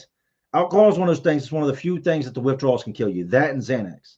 So I wouldn't just say, hey, just go cold turkey, because there's negative side effects to that. But start slowing down on what you're consuming. Try to, and take in more water, more healthy things to combat the poison. That's what alcohol is. Alcohol is straight poison. There's a reason you start to wobble. Your vision gets all blurred. You feel the way you feel the following day. Alcohol is essentially poison. So you need to start taking in less. less. Your body's going to crave it, but just take in less and less and less to the point where the shakes calm down, to where you're not craving it as bad. And you're always going to crave it because that's just the alcoholism in you. But get it to there. And once you get it to the point to where you're not getting like you were, you're not needing as much every day, then you can quit. And from there, just remember where you were when you quit. That's what I constantly do is I remind myself of what it's taken from me, what it's done to me. It's never been anything good for me. You can be the happiest drunk in the world. Your liver don't care about that. You can be the happiest drunk in the world, get out and drive that car and take a family out. The judge don't care that you're a happy person. And most of us that drink like that, some of the worst mistakes we've made in our lives were made when they were drinking. I know they were for me. You know what keeps me to God's honest truth that really, really keeps me on a straight and narrow? It is my family. And that's why I talk about them so much. I miss them. When I mean I missed them while I was gone, I missed them. I never had that feeling when I got locked up. I still go in my son's room at night. I tuck him in each night. He'll fall asleep with me in the bed. I'll pick his little, and the boy's getting big, man. I'll pick him up, throw him on my shoulder like he's still my little man because he is, and I'll take him to his bed. But I'll do the weirdest thing, and I don't know if any other parents do this, but after I tuck him in, I'll lean forward and I'll smell his hair. I'll smell his skin. And the absence of that sucked, man. It sucked so bad. I was watching a YouTube Streets live the other night. Shout out to all the guys over there. And these two dudes were debating about you could be a good father, a great father while incarcerated. And I have to say that you can be a good dad, but you can't be a great dad. You can't. As much, I mean, I was the best that I could be, but the bottom line is I wasn't there when I was needed, man. So how great am I? So looking back on that, like really looking back on that, I can't, I can't, they need me, man. They need me. And it's real selfish to stop at a store and grab a beer would be selfish on my behalf. That would be me doing this to everybody that loves me, to everybody that believes in me. That would be me making all the naysayers win. Shit, oh, you're right, you're right, you're right. Nah, no, no, no. At 44 years old, man, to continue doing what I've always done that's brought me negative results, that's insanity. That's stupidity at its finest. So no, I'm good, man. Do I ever have those moments where it crosses my mind? Hell yeah. Hell yeah.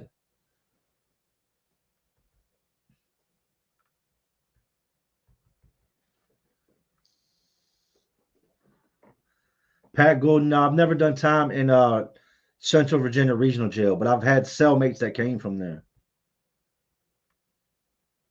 Smokem said, is this a pre-recorder or is Jay live? Live. No pre-recorded, man.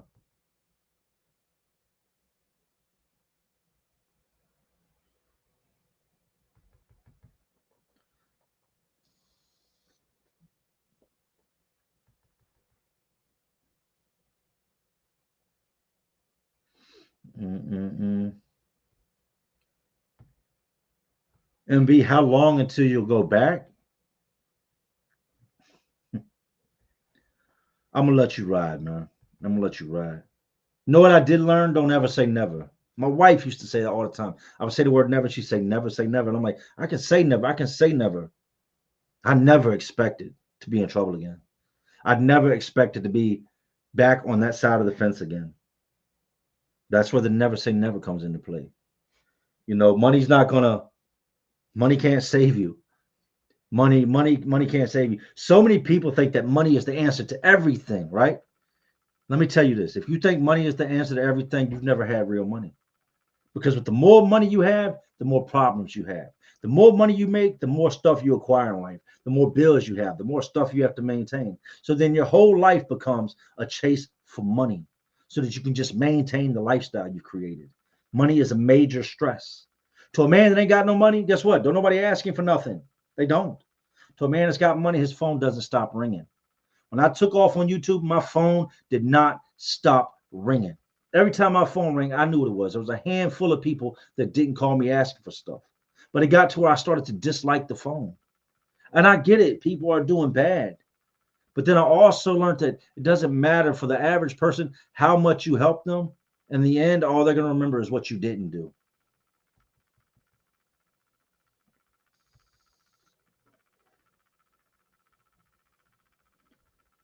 Rice said, was there any Asians down the road? There always is. And shout out to my Asian dudes, man. Some of the most go hard dudes. A lot of y'all, I haven't told y'all this. In my teenage years, I ran with a lot of Asian dudes, a lot of Cambodian dudes, like Samakra, Vut, Hing, like different dudes, man, that I ran with in the neighborhood I was living in.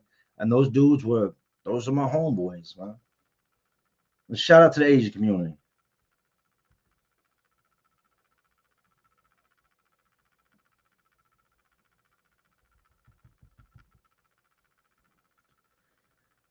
Pravada said, Jay, you're an inspiration. You have made mistakes, but what defines a man is the ability to change. It would be great to see the live stories mixed with commentary. What are your thoughts on that? Isn't that what we're doing? The live stories. Oh, you mean like actual videos of the prison stories mixed with commentary? I like it. It's a good idea. And I do appreciate the comment, man, and donation. Thank you and big salute, man. I love y'all, man. No, I think all content creators like to think that their viewers, their group of people are like the best. I feel the same way. I feel the same way. You're gonna get people that are brutally honest. You're gonna get people that troll, and then you're gonna get the love, and you get to interact with people. And the one thing I strive to do is with every single live stream, I look to hopefully to reach somebody. I hope somebody, just one person, gets a message out of what we've talked about. I told y'all when I first started doing this, I said if I could help just one person, if I could change one person's life, make one person's life better, answer something that's going to guide them in the right direction, then my whole life was not in vain.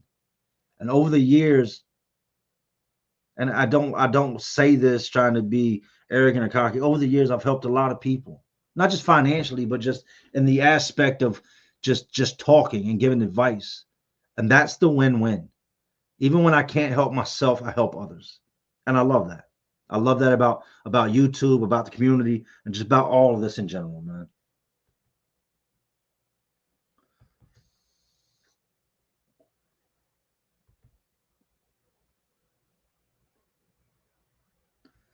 Insane world. What's the biggest problem you deal with internally today? Something you don't speak much about. The fear of failing.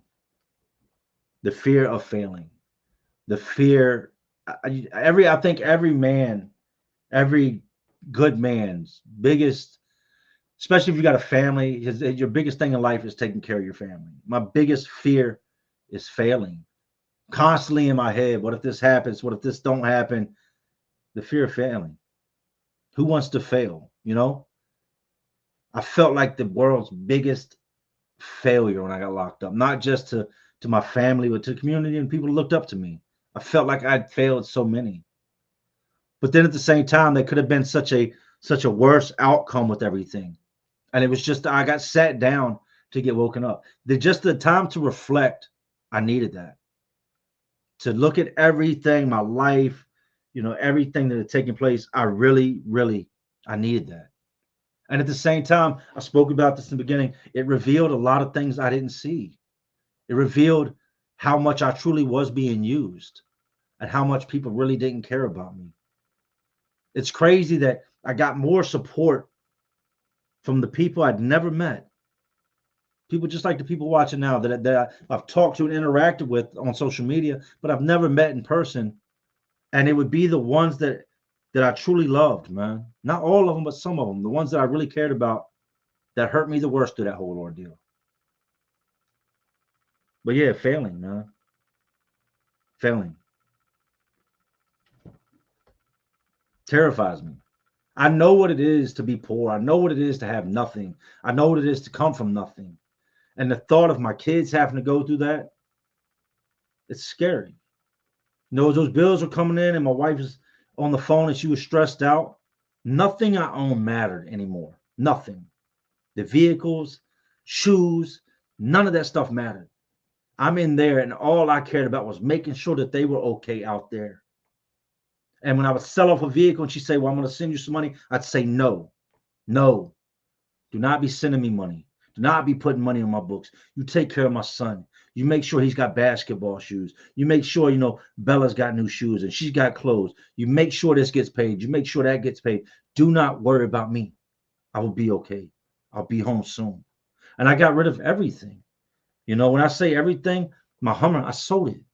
A man came from Detroit. He flew in from Detroit, bought the Hummer. My wife was able to pay the bills up for a few months. My work trucks sold. The Charger sold. I had a crazy, and I still have a lot of sneakers. I still have probably, I'd say 25 pair of sneakers. Dead stock sneakers, sneakers from the 90s that have never been worn. Discounted, sell them. You take care of you and the family. I like all that stuff, but I love y'all. Get rid of it.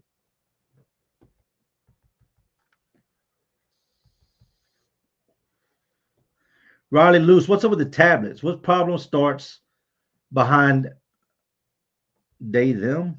What problems start behind they them? I'm kind of confused about your question, but the tablets. It's you can download, you can have music put on it, but you got to have money.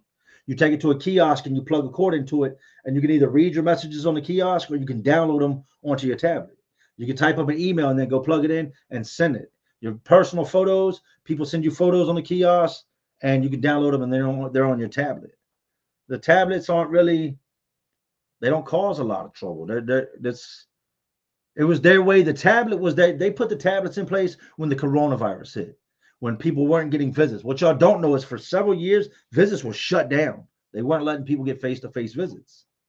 So they gave them these tablets so that now they can communicate with their loved ones. Also, with all the drugs coming in through the mail, their answer to that was, we're going to do away with paper. Now your people can get online, send you a message, and that's how you interact. Aaron Snyder, hold up. I'm about to do me a little 30-second real quick. Great story, bro. Thank you and welcome home. Hey, salute and thank you, Aaron. The Suboxone thing in prison and jail is nuts. It's nuts. Man, hey, I got a story I got to tell y'all. I don't want to tell too much of it, but I met a dude in there that had crazy amounts of commissary. This was a homeless dude. This is a dude that and it's not against the homeless, but this is a dude that by no means should have had the type of stuff he had. He was hired. This dude was literally given the pack by somebody on the streets, given the Cash App information and everything he needed, and then told, go commit a crime. You're only going to be in there 30, 45 days, and gives you enough time to. And at this place, these things were going $300 a piece, and they're sending him in with 100 of them. And they have body scanners that scan your body, but the Suboxone strips are translucent. They're orange, but they don't pick up on a body scanner. It scans right through them. You can't see them. They sent this dude in there with 100 of these strips at $300 a piece. All that money to be sent out to the Cash App. You do the math. You do the math. And dudes are breaking it down all the way. If you can't afford, if you ain't got nothing but $15 to spend, they're gonna break you off the world's smallest piece for $15. Please believe that. Grandma Life, how long is the probation this time? What was your total sentence? Everyone, I'm so glad you're out in the free world again. You'll be back on top in no time. They gave me 5 years. 5 years for eluding disregard for police law enforcement with 4 years suspended. It's a nonviolent charge. So you do 65% of the year, which is like 230 some days. Probation it's indefinite, but I've talked to my PO and I'm looking to be off probation in 9 months, a year at the longest. As long as I'm working, this is a job. This is a source of income. You know, I'm not seeing it. It's still considered a job. My probation officer actually watches me. It was crazy. The day I met him, I went in, I sat down, and he was like, you look like this dude I watch on YouTube. I heard that from him. I heard that from my bail bondsman. I heard that from the guy that put the ankle monitor on me. And he was like, and I said, really? And he was like, you look like this dude I watch on YouTube. I said, man, you already know. It's Jay Williams, Let's Live Life, and we're back. And he was like, stop it. Stop it. So I'm hoping to be off in a year. But I will say this. Once I'm off probation, I'm leaving. I'm getting away from Virginia, and I'm going west. Most likely, if I had to guess, I'd say New Mexico. And if not New Mexico, somewhere near New Mexico, I want to change the scenery, man. I think it's time to leave the past behind me and start fresh. Start fresh. Start somewhere new, new people, new scenery. And I understand that no matter where I go, there I am. I get that. I'm not trying to run from the things I do or the things I've done. I just want to be somewhere new. So within the next year, I'd say probably a year from now, Y'all will see me, but I will be in a whole different location, and I look forward to that, man. Capo said, Jay, can you do a live this week on True Crime? Let me see what I can do, man, because I don't like to go into anything blind and half-step anything. I like to really know what I'm talking about. So let me do my research, and I love to. It's going to be a different forum. Well, look, real quick, I wanna do my brother Philly's video, man. And like I said, y'all make sure y'all go check out GT and then the word Philly on YouTube. He's got 2 music videos on there. I think we could take a second real quick, and I want to react to this video as well as share it with y'all. It's some music. If you don't like it, just sit the phone down for a minute. Don't take off. Don't scroll somewhere else. And when I say you don't like it, like hip hop's not your thing, I'm a music connoisseur. I love music, man. Some music I like, some forms, and some I don't. But y'all just bear with me real quick. Let's get into this real quick. Just the introduction to my brother Philly, man. And if you're watching, bro, I love you. Welcome home, man, and stay doing the right thing. Let's go ahead and jump right into this, man. I think it's boom right here. Here we go. It's my brother Bri. I've done many videos on Philly, and I've talked about Philly, but for y'all that don't know, now you do. I miss you. Don't want to sit in silence. Yeah. I miss you. Don't want to sit in silence. No sacrifice, no glory. Oh, no. Ever since I can remember, I've been on my own too. You see, loyalty means something to me, man. That being so, I've been on my own my whole life. I put my neck out there for mine. When it's time for them to have me, they know where to be found, though. Everyone talk a good game. When that shit hit the fan, it's go time. That war up and them cuss come out. I don't know you no more, huh? Hear what he said? He said when it's wartime, when them cuss come out, and that war is up, they don't know you no more. Facts. Yeah. Where was they at when I fell on my face? Thought they was down for me. Rats in the clique full of snakes, what they turned out to be. Back against the wall, I ain't flinch. I can back the beat accurately. Gripping on the pole like an athlete. Trapped to eat, had to switch the hustle. Wanna take my freedom back to me. Get it from the muscle, I don't fucking need them. Product of the jungle, know how to rumble. Leave a pussy bleeding, period. Bust on them, then I eat them. I'm a fucking heathen demon time when I be out my body. Stop until we even see me. And left my ass to die without a fucking reason. Guess it want my time to meet God. Still alive and breathing. Rest in peace to all of my guys. Right now I really need them. Surrounded by these snakes in disguise. They switching with the seasons, trying to keep my eye on the prize. Lately I can't see it. What's the meaning? Questions for the man up above. Why so much hate when it's supposed to be love? It was supposed to be yours. Yeah. Don't get it fucked up though. I stand on mine, right or wrong. I ain't delusional. I know what I done and I ain't done. Who I am or who I am not. I'm just trying to heal these wounds, break this curse. Me and that dude been through war and back, man. When I'm telling you, can't nobody tell you about me like he can. We've been through war and back. We've been through situations that most people would run. When I mean run, and I'm not gonna say most people, 99.9% of people would run. But instead of running from it, if I was in the middle of it, he was running to it. And I love that dude, man. He's been by my side for a long, long time, man.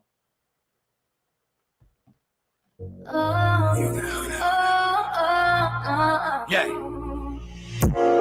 When will they ever be enough? These bitches just ain't cut. Reminiscing, young in love, ain't give 2 fucks. Remember fucking on the rug till the sun came up. Nothing mattered, all we had in this world was us. I broke the trust, fuck this slut, can't take that back. Our love is timeless, don't rewind us, let's get back on track. Them hoes anonymous, I promise it won't shit like that. I swear I'll make it up to you, just don't pay me back. I know I ripped your heart out, but that'll lay me flat. I can't keep my guard down, just waiting for it to happen. Play the back of my mind and watch it all unravel. Traumatized by the sound of the gavel. Floating up shit street without a paddle. Watch the flames erupt. Lost it all in the instant. Watch it change to dust. I can read between the lines. I see it changing up. Last time I called her, last time she ain't pick up. What the fuck?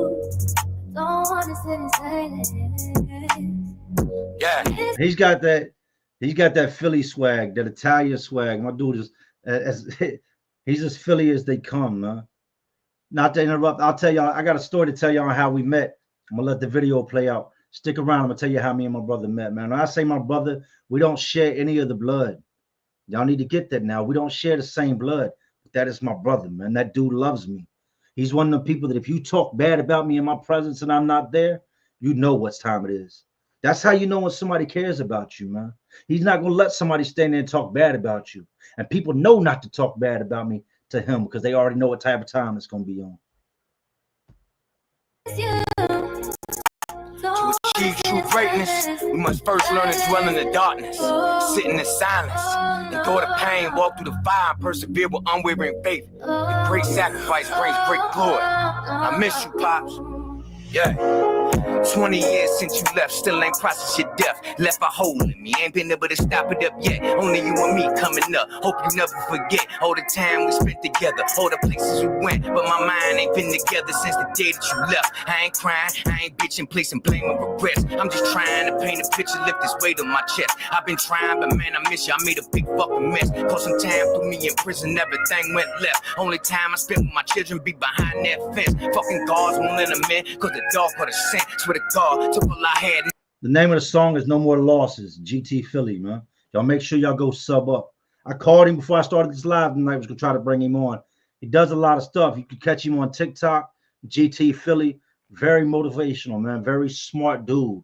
You know, if you look for somebody, you going through things in life, you need some advice, go watch his videos on TikTok, GT Philly, man. Not to eat him right there, lost it all to take your freedom. All the rest come next. Out your cars, your dog, you laid up with your bitch having sex. I've been gone so fucking long, it don't make any sense. Built the last, ain't stopped me yet. Watch me cash this check. Don't wanna sit and say I done lost it all, man. it's you. Don't wanna sit and What I do to get it all back though? When I burn this whole motherfucking world down. Know that. Go time. Hey. Nah, I love you, bro. GT Philly, y'all. It's my introduction. I've talked about him. I've done stories on him. This was back, I want to say we met, I want to say it was like 97, it was 98, right? And he's a couple years younger than me. I think Philly's like 3 years younger than me, right? So we got this apartment complex next to Amp Hill called Heritage Court, right? All types of different dudes live in this apartment complex. I heard from these black dudes out there, they're like, yo, this is young white dude out there jump snapping, man. Like, you know, beat 4 people up. Yeah, we jumped him the other day and took his bike, right? He's young. He's out there on the dyno. He don't know anybody. He just got here from Philly. He's out there pedaling on a dyno to this apartment complex. These dudes stop him. He stops. Boom, they jump him. Beat him up. Comes out of one of his Timbs. He's rumbling them. They drag him, take his bike, and they get up out of there. He asked some other people, right? Hey, starts tracking down the dudes that had took his bike from him, right? He goes to the dude's house, the main dude that had his bike. He's the first one he goes to his house, knocks on his door. The dude opens the door, he punches the dude in the face. Boom! Starts lumping him up. The dude's got the bike sitting in the living room, goes in the house, give my bike back, takes his bike back. One by one, he goes and finds these dudes that had jumped him and took his bike. So I'm hearing about this dude, right? This is my neighborhood, this is my hood right here. There's some of the white dude out here, this Italian dude out here trashing dudes, man. He rumbled everybody that jumped him that day. I'm like, man, I gotta find who is this? Who I'm thinking I know everybody, right? We had a house party one night. One of my homeboys I'm real close with, Joe Claudio, rest in peace, Joe, ends up bringing him in. He introduces us. Now I was real thick with real close to everybody that was here that night. These are my homeboys. But from the moment I met him, we were so much alike, so much into the same thing at the time with the females and the clothes and the cars. And, you know, the cars came a little bit later. Let me backtrack that. We had so much in common. And he was war ready. When I mean he was war ready, he wasn't going to run from nothing. You throw them hands up, he's going to give you the business. And you most likely going to lose against him. We became close, man. He became somebody in a crazy world that I could talk to. Somebody I could confide in. Somebody that had been through the struggle. We started getting in trouble together. We got in trouble without each other. But with the two of us together, we really started getting in trouble, man. Really. And from there, with those type of things, like when you go through bad things together and you find out that somebody will bleed behind you, they'll make others bleed behind you. They will physically get hurt in the name of protecting you. You become close to that person. He was my co-defendant on my 10-year bid. And I remember one of the realest things, man. He did one of the realest things that I had ever heard somebody say, man. We were sitting in the back of the courthouse and we were waiting to be, we were going to trial. and they had a good amount of evidence, right? And I told him in the back, I said, look, man, when we caught our first case, we caught that in 99. We caught that out Philly. That was a robbery case, right? He was a juvenile. So it wasn't on his adult record. I said, look, no matter what happens, bro, they're going to send me today. They're going to find me guilty. They're going to send me. Somebody's got to be there for the kids, bro. Somebody's got to be there for the kids. I said, I want you to go in this courtroom and I want you to point the finger at me and you tell the judge I did everything. And I'll go along with it. You tell the prosecutor Jay did it all and I'll go along with it. Just take care of my son, man. Take care of your kids. Make a better way for them, man. And he sat there for a minute and he looked up at me with tears in his eyes and he said, I can't do that, bro. I can't do that. I'm sorry. Bro, what are you doing, man? Somebody's got to go home and take care of these kids, bro. Nah, Jay, I can't do that, man. We did it. We're going to go down together. And that's what happened. They gave me 10. They gave him 8. He got a sentence reduction and ended up with 6. He came home. He caught a distribution charge. He got sent away for 9 years. And he just came home the April the 28th, man.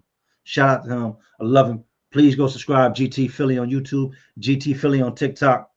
Tell him Jay sent you, man. Back to the comments.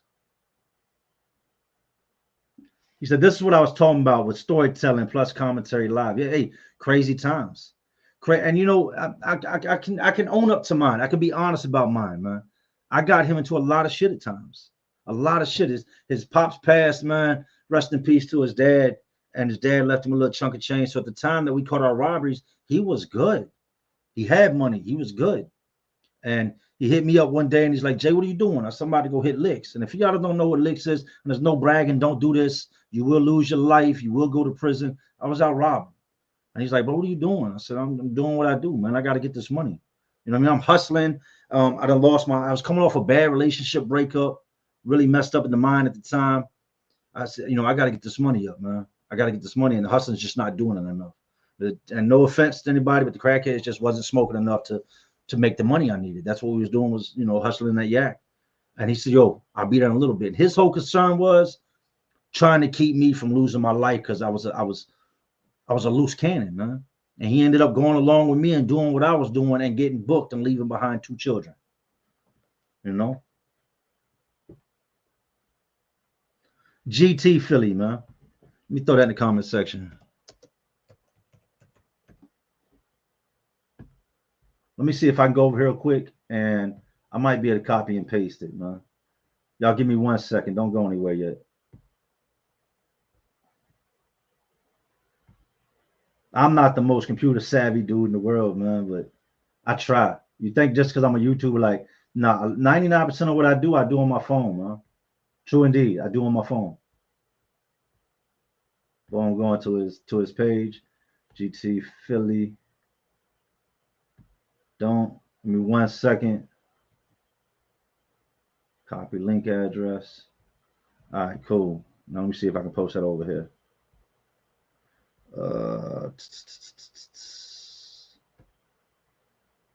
There we go.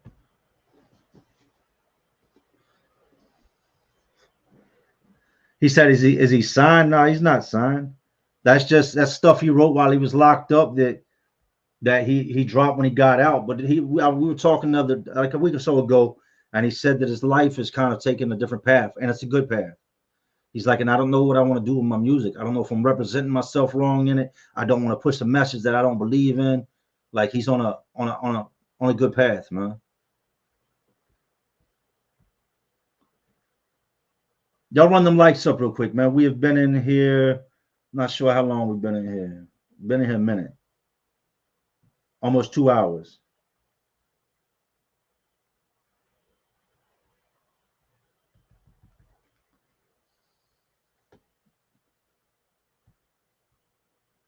All right, I got to back up on some of these.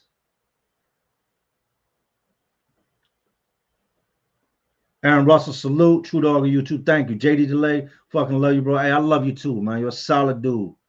Appreciate you. My guy, Southside Frog, salute. Aaron Russell, Philly music was actually really good. Can't lie. Hey, thank you. Salute. G Burns, glad you're back. Jay, time to make some moves. No, it's not about the setback. It's about the get back. Huh? You already know, man. Salute.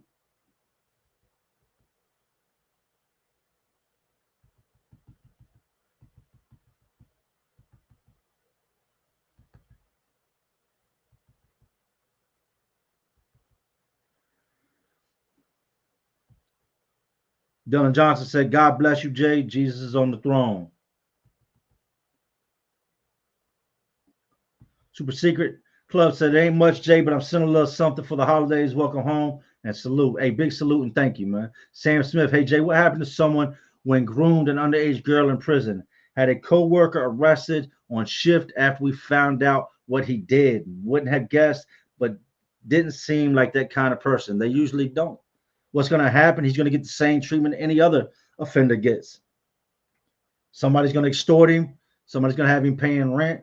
I don't think personally that money's any good. I seen it happen this go around, and I didn't like it. I didn't feel like they should be even be in our same area. But you know, somebody told me something, man. I was on the phone one night and I'm talking to my wife, right? And this dude comes up. I'm gonna do a video on him too, because y'all need to see this despicable human being. Yeah, I said it. He comes up and asks me who's got the phone after me. I don't think they should be able to use the phone. Just my opinion. Say, who's got the phone after you? And I looked at him and I went back to my conversation. He said, yo, who's got the phone after you? I said, man, you don't get the phone, man. Don't matter who's got the phone. You ain't got it. You're not using the phone. Ask somebody else, man. Don't ever ask me for nothing. A couple of days later, he asked me for the kiosk, and I stood up. I said, what I tell you, man? Don't talk to me. Stay away from me, man. And he walked off, but I was talking to somebody, and they said, Jay, it's not your place to pass judgment on that man. What? I got to disagree. They said, God's going to judge him. He's doing his time just like you. You don't get to pass judgment. You ain't God. I got to disagree. I got to disagree. Maybe it's right. Maybe it's wrong. Terry said, God has called you, Jay. Hear him. Salute. Thank you, man. Crucible Ghost, sometimes a man has to fight to win. Old school salute. Real Kens TV. Shout out to my guy, Real Kens TV. What up, my guy? Hey, big salute. Thank you, Kens. Reese, salute.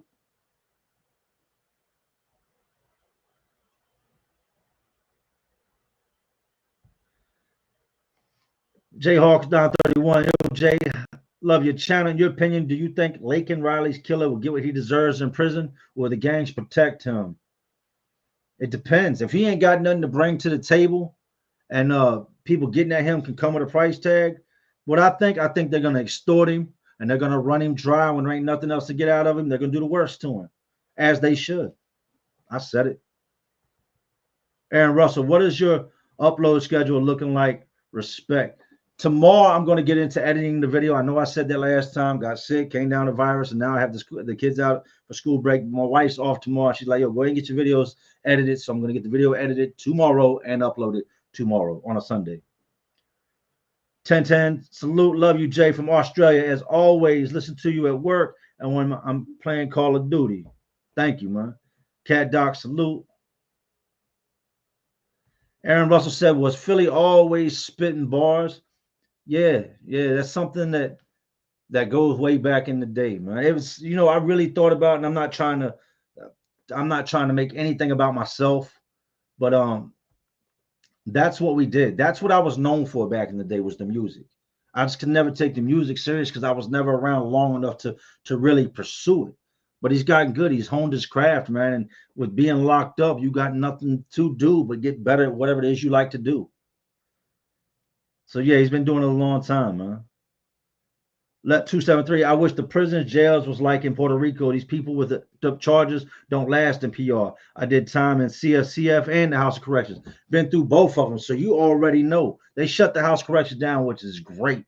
That place is a dungeon, but the F was just off the chain.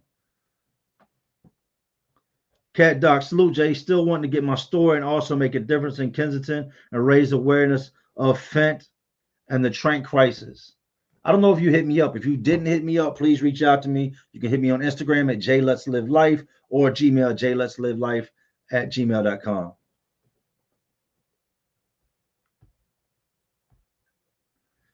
Let me see. James McEvan, Mr. Kens is cool, man. You, Jay, Dante, and Kens, the three best videos. I appreciate that. And I rock with both of them, man, with Dante and Real Kens TV, man.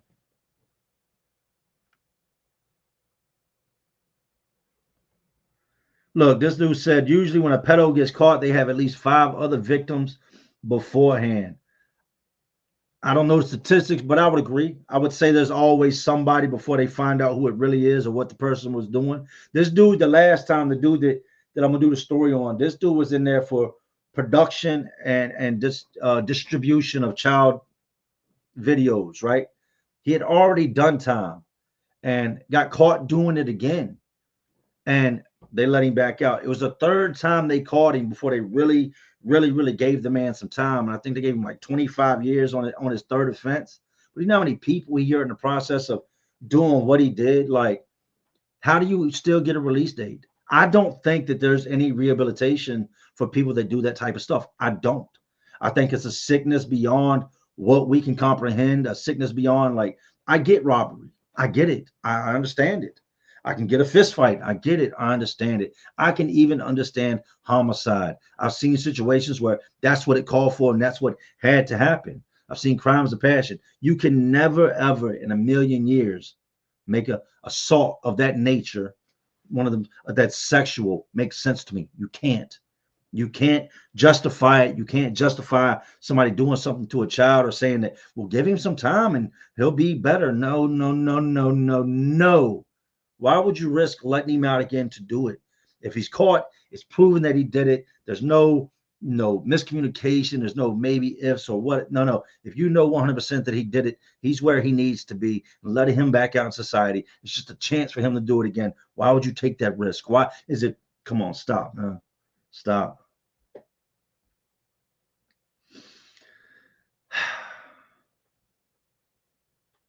Zach said, I don't think the type of people can be reformed. Me neither.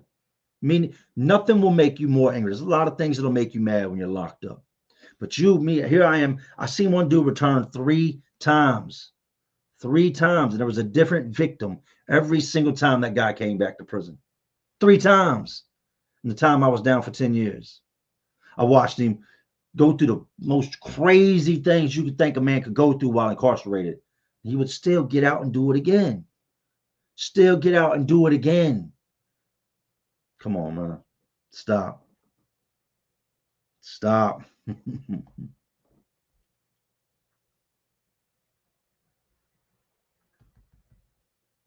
Let's get into some questions, man. Y'all pick the topic.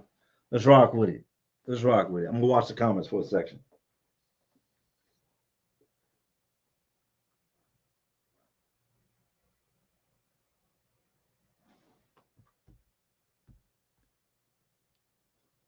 Pravda said, you really have a great, I have to go back up.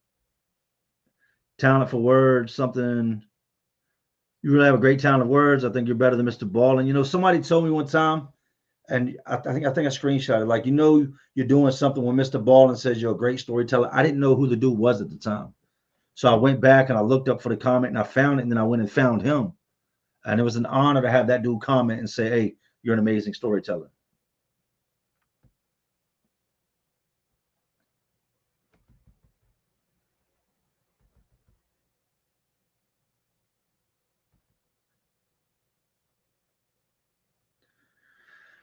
Right one says, you do public tattoos? Good to see you back, bro. I'm going to be here soon. 100% I'm going to be here soon, man. That's the answer to the jam I'm in, man. Is when all else fails, go back to what you know. And a lot of people wanted to see my work, man. So I think that people are going to appreciate it. I hope that, you know, people take it the way that I do it and like it the way that I like it. I enjoy my work. I think I do great work. You know, I did majority of Woody's tattoos. My homeboy Mark, he was my hawk. He used to watch for me in prison. I did majority of his tattoos. I got a lot of homeboys I could bring on, but rather than show you old stuff, it's time for me to turn up again. So I'll show you the new stuff. YouTube Streets in here. A salute, my guys, man. Shout out to New Age Plug, DVS, Ronnie Blue's Eyes, AZ Ruction, True Crime over Griselda. I'm hoping I didn't miss anybody. Shout out to the whole squad over at the YouTube Streets, man.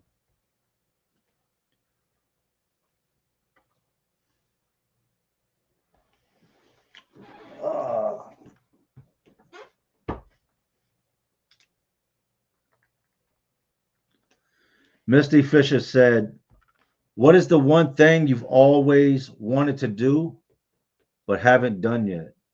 Travel outside the United States. Travel outside the United States. I would love to go to Rome. I'd love to see the gladiator arenas. I seen Gladiator Part 2 the other day. Good movie. I wish Denzel would have been a fighter and not like one of the people overseeing everything. But I love to travel outside the U.S. I love to travel. Anytime we go west or Midwest, we could fly. But I like to sightsee. We've driven from here to New Mexico and then another 13 hours from New Mexico to Long Beach, California, and we drive from one side all the way to the other. Hence is the fact that I love to travel. But I know the world is it's so much bigger than what I've seen. I've visited over half of the states, over half of the states in the United States. But I want to get outside of here, man. I want to go see other places, other cultures, and just travel.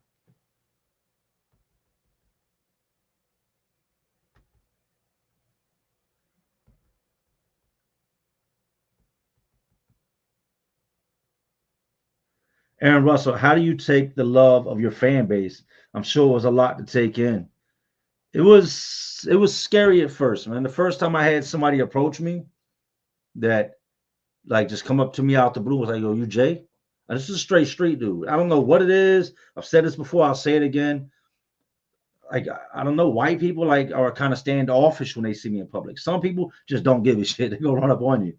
But at first, it was kind of I don't want to say scary. It was like, what the hell is this? You know what I mean? And the first time it happened, a dude run up on me like real aggressive. Hey, yo, you Jay? I'm like, oh man, who is this? What did I do to him? What do I know him from? My mind's trying to place his face, and I'm like, yeah. He's like, oh, I love your videos. I love your videos. There's a lot to take in. Now it's love, man. Anytime somebody approaches me in public, man, it's love. I love it. I love the feeling. I love that, even if I stand there for a couple minutes to chop it up with him. I had a dude run into me at Walmart last year, and he was driving his car, and he stopped beside my car as I was putting my stuff in the trunk. He's like, Jay. And I said, what's up? He's like, man, I love your videos. He said, watching your videos saved me when I went to jail. He said, I just kept playing over things you had said to do and don't do. And I had a smooth ride when going to jail, man. And I appreciate you. And I stood there and vibed with him. It's a good feeling. I'm very easy to approach, man. Don't let the videos misconstrue who I am or make you stand off of me. If you see me, say what's up, man. Say what's up, man. It's good to interact with people.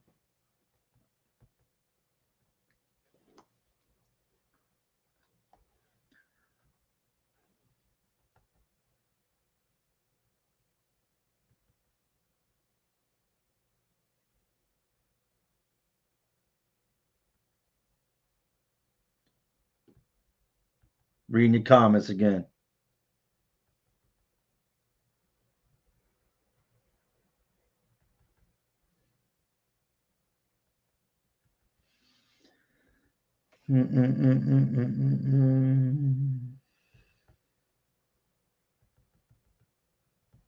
People are so impatient, man. Like if I have to take like 20 seconds to read comments, like 50 people will leave.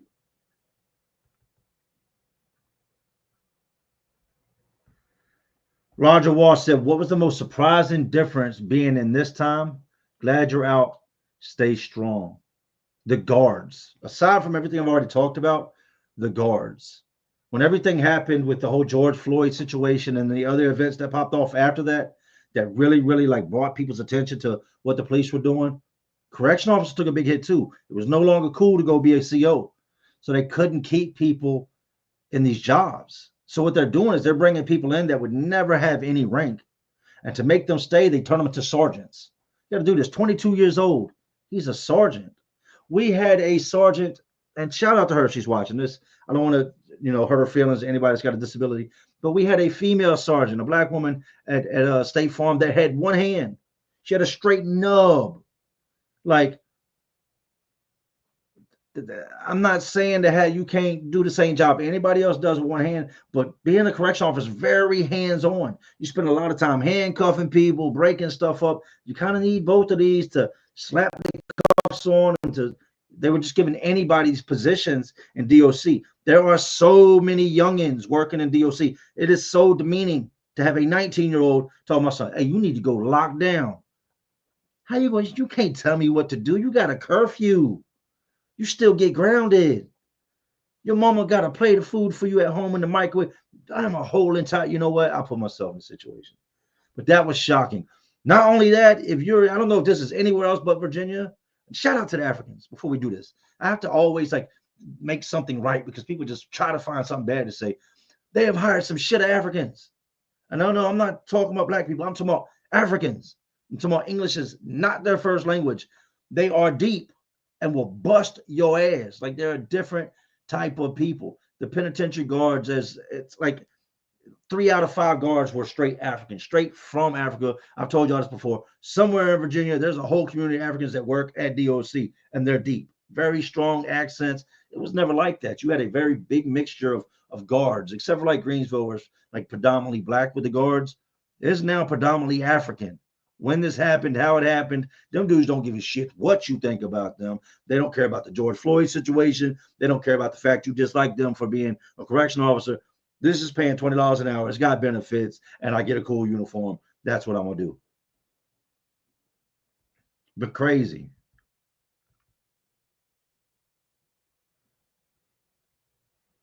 Anthony said, can you travel being a felon? Right now, I can't go outside of 50 miles of my house with probation. Hoping that'll be done within 9 months to a year. Can I travel outside the United States? Some places I can go, and it still comes with being charge free, meaning so much amount of time has got to pass after my last conviction. There are some places I can never go. Like Canada is never going to let me in. I like to go to Canada. I mean, why not? I know people from Canada I like to go kick it with. They're never going to let me in Canada. There are some places you go and some you can't. It's a process. They want to know why you're going there, when you're going there, when you're leaving. Like, it's just a lot harder. And there are some places that I just will never be able to see.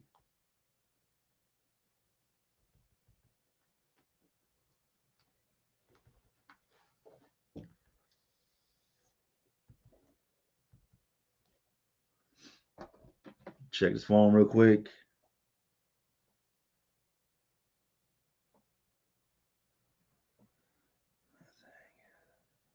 Dun, dun, dun, dun, dun.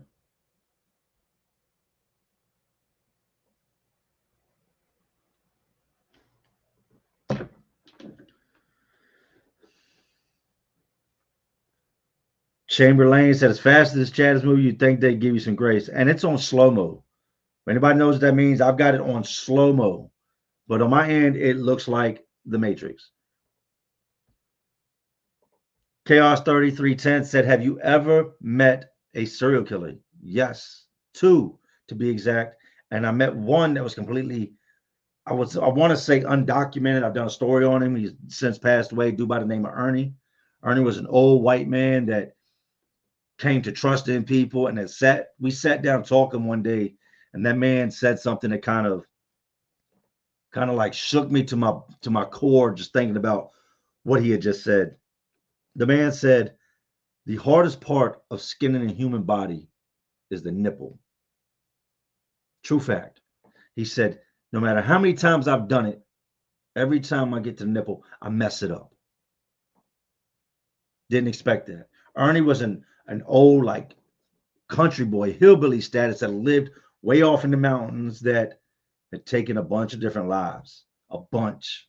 That was just nuts. Then I met another dude that he was attacking campers. He was attacking people that were hiking up in the hills and that were in tents, and he attacked his family, and the little boy survived and was able to tell the police a description of what the man looked like, and that's how they went on to catch the man. Scroll back up.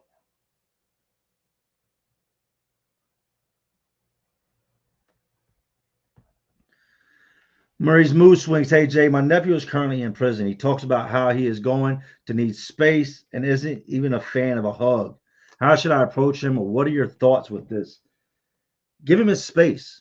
He's going to need a space. It's a lot to go from an environment where violence is what rules. There's not a lot of emotion. I mean, you see it, but there's not like you would think. Like, I like to think that before I went to prison, I was pretty romantic. I was a guy that when it came to whatever relationship I was in, and I still am very loving, so don't take that from me, but I was way more romantic before I went to prison. And going through these things and being alone all those years and being by myself and stripped of like physical contact, whether that being a hug from your mom or a kiss from a female, just that the human interaction you get that's good, it messed me up. It messed me up to where I didn't know how to perceive that type of affection when I got out. You know what I mean? Like, I went from being, I don't know how to say this, man, without sounding stupid, from being very loving to just being a straight pipe layer. You know what I mean? Like straight savage when it came to that. Not savage in this aspect of hurting anybody, but just there was a lot less love in me after coming out. So when somebody comes out of a situation like that, you give them their time. You know, let them know you're there for them. You love them. If they ever need anybody to talk to, that you're there. But at the same time, you have to give them their space, man. You really have to give them their space. Even tonight, I suffer from PTSD, and I think I always will. We had to go out to Walmart. My son's going to a birthday party tomorrow. We had to pick a gift up for one of his friends and pick up some basic stuff. We need to get some more toothpaste. Just being in those large environments like that with all those people around me, the PTSD kicks in. I didn't want to go into Walmart. I didn't. But I know that it's something I have to face. It's something I have to deal with. And I forced myself. Me and my wife and our kids, we went in, we got out, got what we needed. It's a lot. Give him his space, but still let him know that you're there, man. And in time, hopefully he'll come around. Some guys never do. Candy Owens, big salute. Almost 2 years clean. Was just indicted on some charges in VA for my last arrest in 2022. Saying they found something in my property at the jail. The charges just came out. Schedule 1, possession and introduction, meaning having something taken into the jail. Get it behind you. It's all part, even though you've been clean for 2 years, don't let this be what sets you back. It's all part of your story, and it's all part of the road you got to travel to get to where you want to be. Better days are ahead, but this is fact of the matter is part of who you were, is something you did, and you've got to deal with it. I've met guys that got out and went on to do great things in life, and then something from their past will come back to haunt them and send them back to prison. It's another speed bump. It's not one of those things that's going to sit you down forever. Hopefully you can use your sobriety, the fact that you can give clean your analysis in your favor, and let them know I've turned my life around. I'm sorry. Don't try to make excuses. Move forward.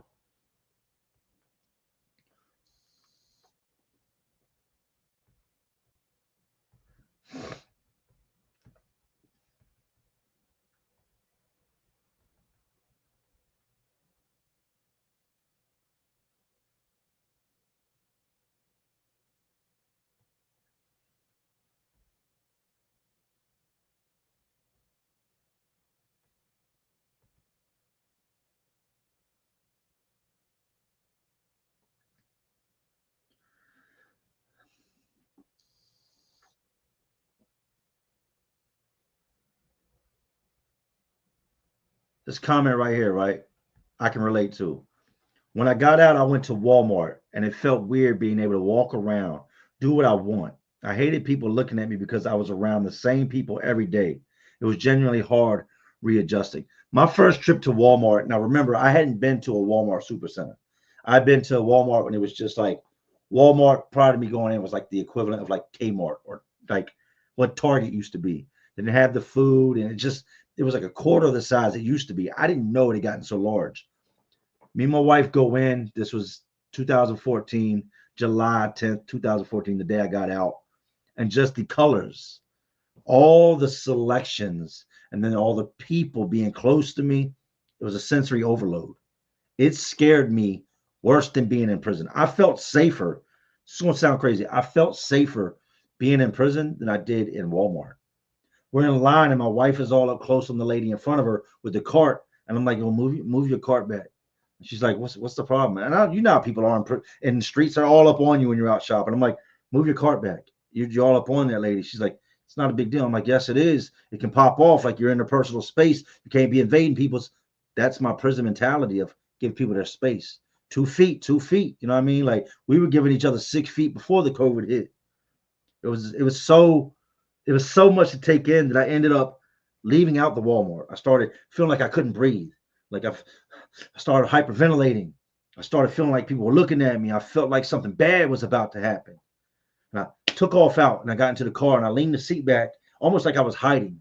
And I leaned the seat all the way back and I laid there in the car hyperventilating, trying to catch my breath. And she eventually came out, "What's wrong?" And I said, I don't know. Let's just leave this place. Let's leave this place. I want to leave. I want to leave. I want to leave.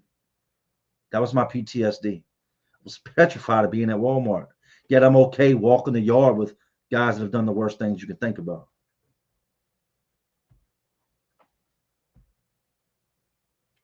Whatever happened to the towing business? It got started down. It got shut. I spent a lot of money on stuff, on different stuff I was going to need for it, only to find out that Virginia would not give me a towing license due to my felonies. So I went ahead and cut ways with it, man.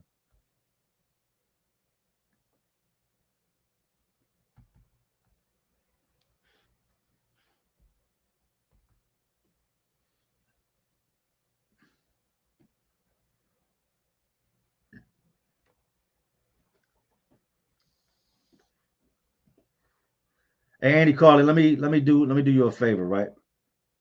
Yeah, you say you're done, right? Boom, there you go. Be done. He said a money grab. I'm not asking anybody for any money at all. At all. I will figure it out. And you ain't got to dip. I just blocked you. There you go.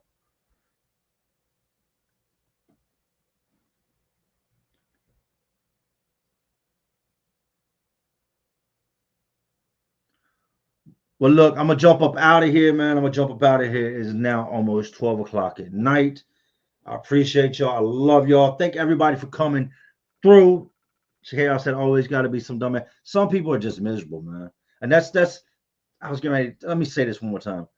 It's real easy for you to get on here and talk shit. It's real easy to type. It's even easy to make a video. Make a video and show your whole entire face. Because at the end of the day, if I come at you, I'm going to lose.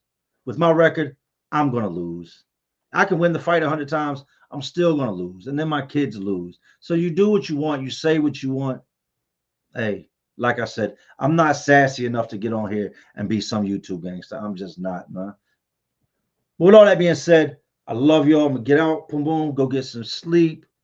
And I'll see y'all next time. But anyways, these streets, these jails, these prisons, they're all just crazier world inside of the already crazy world we live in. And as always, y'all know what I'm doing. Just trying to keep y'all entertained. Are you not entertained? Like always, this is Jay Williams. Let's live life. To all my real ones. And there are some real ones watching. Y'all still watching me. And y'all know how we do. Salute. Well, I make you good.